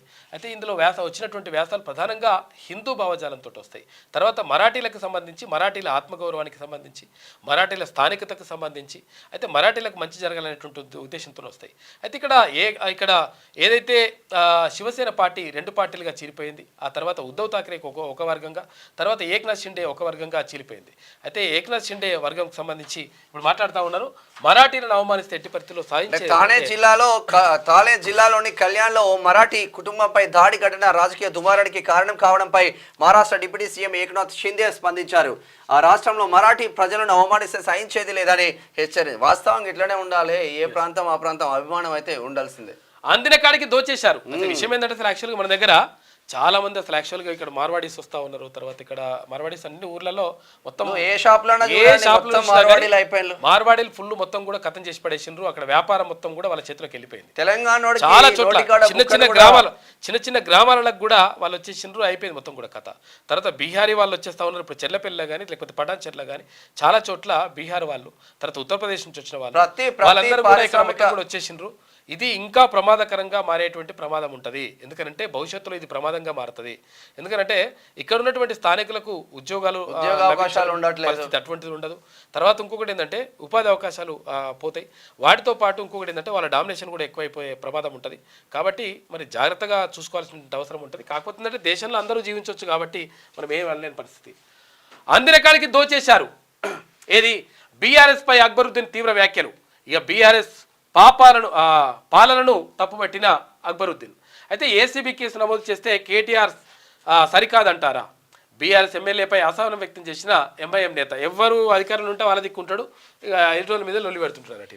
ఇక తాజ్ను దాటిన అయోధ్య రామ మందిరం సరికొత్త రికార్డు. 9 నెలల్లోనే అత్యధికంగా సందర్శించిన టూరిస్టులు. అయోధ్య రామ మందిరం సరికొత్త రికార్డు సొంతం చేసుకుంది. దేశంలోనే మోస్ట్ పాపులర్ పర్యాటక కేంద్రంగా అయోధ్య నిలిచినట్టు ఉత్తరప్రదేశ్ ప్రభుత్వం. చాలా మంది పోతున్నట్టు పర్యాటకులు. కేటీఆర్ కు 10 రోజుల ఊరట. ఫార్ములా ఈ కార్ రేసు హైకోర్టు సంచలన నిర్ణయం. 30 వరకు అరెస్టు వద్దంటూ సిఐడికి ఆదేశాలు జారీ చేసింది. తర్వాత కేసు తదుపరి విచారణ 27 తారీఖు వాయిదా వేసి అమ్మాయి అనుకుంటుండు 30 తారీఖు వరకు మళ్ళీ సూర్యలో ఉన్న వార్తా కథనాలు అయితే ఒకసారి పల్లవి చూద్దాం. ముగిసిన పార్లమెంట్ శీతాకాల సమావేశాలు. జేపీసీకి జమిలీ బిల్లు. లోక్సభలో తీర్మానం ఆమోదం. ఉభయ సభలు నిరవధిక వాయిదా. క్రిమినల్స్ చేతిలో ధరణి. సర్వర్లు ఆర్థిక నేరగాళ్లకు అప్పగించారు. ధరణితో రైతులు వారి భూములను దూరమయ్యారు. అయితే ఈ పోర్టల్ కేసీఆర్ పెట్టింది కాదు, ఒడిశా నుంచి కాపీ కొట్టింది. కేటీఆర్ సన్నిహితుడు గాదే శ్రీధర్ రాజు కంపెనీకి పోర్టల్ నిర్వహణ అప్పగించారు. అయితే తెలంగాణలో ప్రతి సమస్య భూమితోనే ముడిపడి ఉంది. పేదలకు ఇందిరాగాంధీ ప్రభుత్వ భూమి ఇచ్చి ఆత్మగౌరవం నిలబెట్టింది. ధరణి కష్టాల నుంచి రైతులకు విముక్తి కలిగించేందుకు భూభారతి తెచ్చినాం. ఫార్ములా ఈ కార్ రేస్పై ఎక్కడైనా చర్చకు సిద్ధం. అసెంబ్లీలో సీఎం రేవంత్ రెడ్డి వ్యాఖ్యలు. భూభారతి బిల్లుకు శాసనసభ ఆమోదం తెలిపింది. ఇక శాసనసభలో బీఆర్ఎస్ సభ్యులు హంగామా చేసిండ్రు. ఫార్ములా ఈ కార్ రేసింగ్ పై చర్చకు పట్టు. హరీష్ నేతృత్వంలో వెల్లోకి వచ్చి దూసుకెళ్లిన బీఆర్ఎస్ సభ్యులు బిల్లు పేపర్లు చించి స్పీకర్ పోడియంకి విసిరేసిండ్రట. చూసుకో. ధరణి అక్రమాలపై ఫోరెన్సిక్ ఆడిట్. బీఆర్ఎస్ హయాంలో 1.50 వేల కోట్ల విలువ చేసే భూములు చేతులు మారాయి. అన్నింటిపై పూర్తి స్థాయిలో విచారణ చేపడతాం. హామీ ఇచ్చినట్లుగానే ధరణిని బంగాళాఖాతంలో వేసినాం. రైతుల కష్టాలు తీర్చేందుకే భూభారతి తీసుకొచ్చినాం. అసెంబ్లీలో మంత్రి పొంగులేటి శ్రీనివాసరెడ్డి కామెంట్స్. ఈ నెల 30 వరకు అరెస్ట్ చేయొద్దు. ఇక ఫార్ములా ఈ కార్ రేసులో కేటీఆర్ కు రిలీఫ్ అయింది. ఇక తనపై నమోదైన కేసును సవాల్ చేస్తూ హైకోర్టులో కేసీఆర్ క్వాష్ పిటిషన్ వేసుకున్నాడు. విచారణ జరిపిన తెలంగాణ హైకోర్టు 10 రోజుల వరకు అరెస్ట్ చేయొద్దు, విచారించవచ్చని కోర్టు సూచించింది. ఇక కౌంటర్ దాఖలు చేయాలని ఆర్డర్. తదుపరి విచారణను డిసెంబర్ 27 తారీఖు వాయిదా వేసింది. ఇది ఇట్లా ఉంటే రాష్ట్రపతి నిలయంలో ఎట్ హోమ్ శీతాకాల విడిది కోసం రాష్ట్రపతి ద్రౌపది ముర్ము హైదరాబాద్ కు విచ్చేసిన సంగతి తెలిసిందే. బొల్లారంలోని రాష్ట్రపతి నిలయంలో శుక్రవారం ఏర్పాటు చేసిన ఎట్ హోమ్ కార్యక్రమానికి హైకోర్టు ప్రధాన న్యాయమూర్తి justice Alok Aradhe, governor Jishnu Dev Varma, CM Revanth Reddy, మంత్రులు, ప్రజాప్రతినిధులు హాజరైనలు. ఇక కేటీఆర్ పై ఈడీ కేసు నమోదు. అరవింద్ కుమార్ తర్వాత బిఎల్ఎన్ రెడ్డి పైన కూడా కేసు ఫైల్ చేసిండ్రు. ఏసీబీ ఎఫ్ఐఆర్ ఆధారంగా మనీ లాండరింగ్ నిరోధక చట్టం కింద కేసు నమోదు చేసినట్టు అవుతుంది పని. ఇక ప్రాజెక్టులకు దేవుళ్ళ పేర్లు తొలగించండి, బాధిత నిర్వాసితులు కేసీఆర్ కు కాకుండా దేవుళ్ళను తిట్టుకుంటున్నారు. ఇది ఎంతో మంది భక్తుల మనోభావాలకు సంబంధించిన అంశం. సీఎం రేవంత్ రెడ్డికి ఎమ్మెల్సీ తిన్మార్ మల్లన్న విజ్ఞప్తి చేసేళ్ళు వాస్తవం అది. మంచిగా కడితేనేమో మొక్కుదురు, ఇప్పుడు అంతా మొత్తం ఆంధ్ర లంగలంగా కథలు పడ్డారు కాబట్టి తీరుతున్నారు. భూములు పోయి కొండపోచమ్మ దగ్గర రైతులకు డబ్బులే రాలేదు పరిహారం, తిట్టుకుంటూ తొలి అడుగులోనే కేటీఆర్ నైతిక విజయం సాధించారట. విజయం సాధించి చూసిన ఇటువంటి చూసిన ఇటు ఎట్లుంటారంటే వీళ్ళది ఏదున్నా కానీ 30 తారీఖు వరకు రిలీఫ్ వచ్చిందని అసెంబ్లీ సాక్షిగా సీఎం పచ్చి అబద్ధాలు చెప్పారు. ఫార్ములా ఈ రేసుపై చర్చ పెట్టమంటే బయటకు పంపించారు. చర్చ పెడితే మా బొమ్మర్ది పని అవుతుండే, నువ్వు ఎందుకు చర్చ పెట్టలే, బయటకు ఎందుకు పంపించావు అంటుండనబట్ట హరీష్ రావు. ఇక సర్కార్ను ప్రశ్నిస్తున్నందుకే కేటీఆర్ పై అక్రమ కేసులు. ఫార్ములా ఈ కార్ రేసింగ్ వల్ల తెలంగాణ ప్రతిష్ట పెరిగిందట. ఈ కేసులో వెంటనే ఈడీ జోక్యం వెనుక మొదలబేంటి? మీడియా సమావేశంలో మంత్రి హరీష్ రావు, మాజీ మంత్రి హరీష్ రావు మాట్లాడాడట. మంచిగా ఉంది. బంగ్లాలో హిందువులపై దాడులు జరుగుతూ ఉన్నాయి. ముంబై నుంచి హైదరాబాద్ కి డ్రగ్స్ విచ్చలవిడిగా వస్తూ ఉన్నాయి. ధరణి పోర్టల్ పై విచారణ ఏది? కేసీఆర్ పేదల భూములు లాక్కున్నారని కాంగ్రెస్ చెప్పింది. లాభపడ్డది ఎవరో చెప్పడం లేదు. పార్ట్ బిలో ఉన్న భూమి ఇష్యూ ఎలా పరిష్కరిస్తారు? అసెంబ్లీలో సర్కార్ను ప్రశ్నించిన బీజేపీ లీడర్ ఏలిటి మహేశ్వర్ రెడ్డి. కేసీఆర్ తప్పు చేశారు, కాళేశ్వరం విచారణకు రావడం ఆయన బాధ్యత. ఆ ప్రాజెక్టు వల్ల అప్పులు తప్ప నీళ్లు రాలేదు. అలా ఎందుకు అయిందో కేసీఆర్ చెప్పాలి. ఎమ్మెల్సీ కోదండరాం షాకింగ్ కామెంట్స్ చేసిండు. కారు కొనుగోలు విమర్శలపై వివరణ ఇచ్చిండు. అయితే మొత్తం మీద కేసీఆర్ తప్పు చేసిండు, మరి ఎందుకు వస్తాడని చెప్పేసి అడుగుతున్నాడు. రాడు కాక. జేపీసీలో కే లక్ష్మణ్ కు చోటు. తెలంగాణ నుంచి లక్ష్మణ్, ఏపీలో వైసీపీ నుంచి విజయసాయి రెడ్డికి ఛాన్స్ వచ్చింది. మళ్ళీ రాహుల్ దేశ ప్రజలకు క్షమాపణ చెప్పాలి. ఎంపీలపై దాడి చేయడం దారుణం. కేంద్ర మంత్రులు కిషన్ రెడ్డి, బండి సంజయ్ అంటా ఉన్నారు. పార్లమెంటు ఘర్షణలో గాయపడిన ఎంపీకి పరామర్శనట. ఇది పల్లవిలో ఉన్న వార్తా కథనాలు అయితే ఒకసారి ఈనాడు చూద్దాం. ఇక దొంగలు వచ్చారు దొరక్కండి. హలో, హస్కీగా ఉందా గొంతు, మీరు ఫలానా కదా అంటూ పరిచయం ఉన్నట్లు మొదలైంది సంభాషణ. అలా సాగిన మాటల గీతలు దాటాయి. వీడియో కాల్ కూడా చేస్తా అంది తను. సరే అన్నాడు ఆయన. ఇక వీడియో కెమెరా ముందు ఒయ్యారాలు లుక్కుపోస్తూ నగ్నంగా అంటే బట్టలు ఇప్పేసింది. దుస్తులు విప్పాల్సిందిగా కవ్వించి తనతోనూ అదే పని చేయించింది. ఈయనను కూడా బట్టలు ఇప్పమన్నదనరా. 2 రోజుల తర్వాత ఆయన వాట్సాప్కు వీడియో వచ్చింది. అది తనదే. తన బలహీనతను బహిరంగపరుస్తూ ఉంది. ఆ వీడియోను మీ బంధువులకు పంపకుండా ఉండాలంటే అంటూ బేరం మొదలైంది. లక్షల్లో డబ్బు లాగేశారు. 2 నెలల తర్వాత నిస్సహాయ స్థితిలో పోలీసులను ఆశ్రయించినట. ఏమైందంటే హలో అమ్మాయి ఫోన్ చేస్తే జర ఆగమాగం కాకండి, హలో మీకు వీడియో కాల్లో మీ న్యూడ్ వీడియోనే మీ ఫ్యామిలీ మెంబర్ కి పంపిస్తా అని బ్లాక్ మెయిల్ చేసి లక్షలలో దండుకుంటున్నారు. ఇంకా అది స్పామ్ మెసేజ్లు కూడా చాలా విడిగా వస్తా ఉన్నాయి. I love you baby, hi baby, miss యూరా, బంగారం వస్తున్నాయి. దాని మీద క్లిక్ చేయకండి పొరపాటున. ఇంకో కథ. బంజారాహిల్స్ ప్రాంతానికి చెందిన విశ్రాంత ఉద్యోగికి వాట్సాప్లో సందేశం వచ్చింది. ఏంటంటే తాము చెప్పిన సంస్థల్లో పెట్టుబడులు పెడితే సాయంత్రానికల్లా భారీగా లాభాలు వస్తాయన్నది దాని సారాంశం. అది నమ్మిన ఆ పెద్ద మనిషి వారు చెప్పిన ఖాతాల్లో డబ్బేసి పెట్టుబడులు పెట్టడం మొదలుపెట్టాడు. అయితే తొలుతగా భారీగా లాభాలు వచ్చినట్లు కనిపించింది. కానీ విత్డ్రా చేసుకోవాలంటే మాత్రం నిర్వాహకులు అంగీకరించేవారు కాదు. కొద్ది రోజులు ఆగాలని, ఇంకా లాభాలు వస్తాయని నమ్మబలికేవారు. గట్టిగా అడిగితే రకరకాల రుసుములు చెల్లించాలనేవారు. చివరకు ఆయనకు అర్థమైంది ఇదంతా ఓ వల అని, తాను మోసపోయానని. సదరు బాధితుడు 11 కోట్ల రూపాయలు. కొంచెం జాగ్రత్తగా ఇటువంటివి ఉంటాయట. ఎవరో తెలియదు, ఎక్కడుంటారో తెలియదు, కానీ మనపై కనిపించకుండానే దాడి చేస్తుంటారు. ఓ మెసేజ్ తోనో, ఓటీపీతోనో, ఓ క్లిక్ తోనో నిలువు దోపిడీ చేసేస్తారు. క్యాలెండర్ మారుతున్న వేళ చేతిలో ప్రతి ఒక్కరికి సవాల్ విసురుతున్నవి సైబర్ నేరాలు. 2025లో ఈ ముప్పు మరింత పెరిగే అవకాశం ఉంది.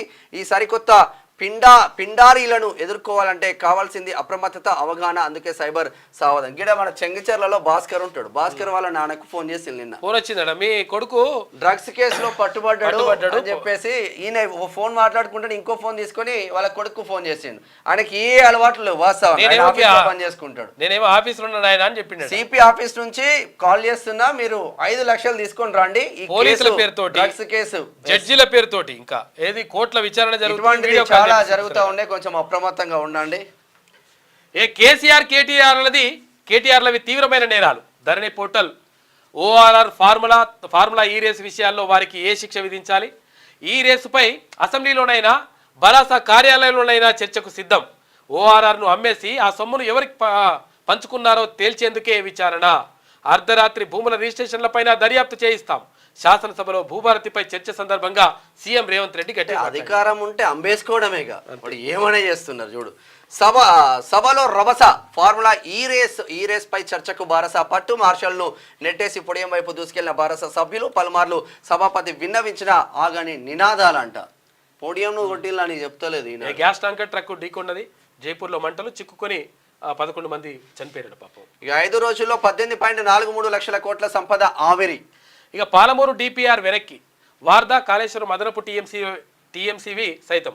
అయితే అభ్యంతరాలను నివృత్తి చేయకపోవడంతో సిడబ్ల్యూసి నిర్ణయం తీసుకుందట.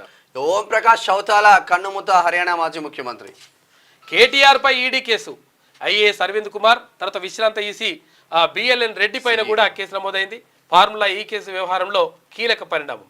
ఫెమా ఉల్లంఘనలపై దృష్టి సారిస్తున్న కేంద్ర దర్యాప్తు సంస్థ. ఇక 30 వరకు అరెస్టు చేయొద్దు. ఈ రేస్ వ్యవహారంలో కేటీఆర్ పై దర్యాప్తు కొనసాగించవచ్చు అంటున్నది హైకోర్టు. 27 తదుపరి విచారణ. ఏసీబీ దానకిషోర్లకు నోటీసులు వచ్చింది. ఇక సభలో రభస జరిగింది. అయిపోయింది. ఇది ఈనాడులో ఉన్నటువంటి ప్రధాన కథనాలు అయితే ఈమెమంటుందో చూద్దాం. ఇక చూసుకో. ఇక సంఖ్యలు తెగిన సంబురం, కన్నీళ్లు ఒలికిన ఉద్వేగం.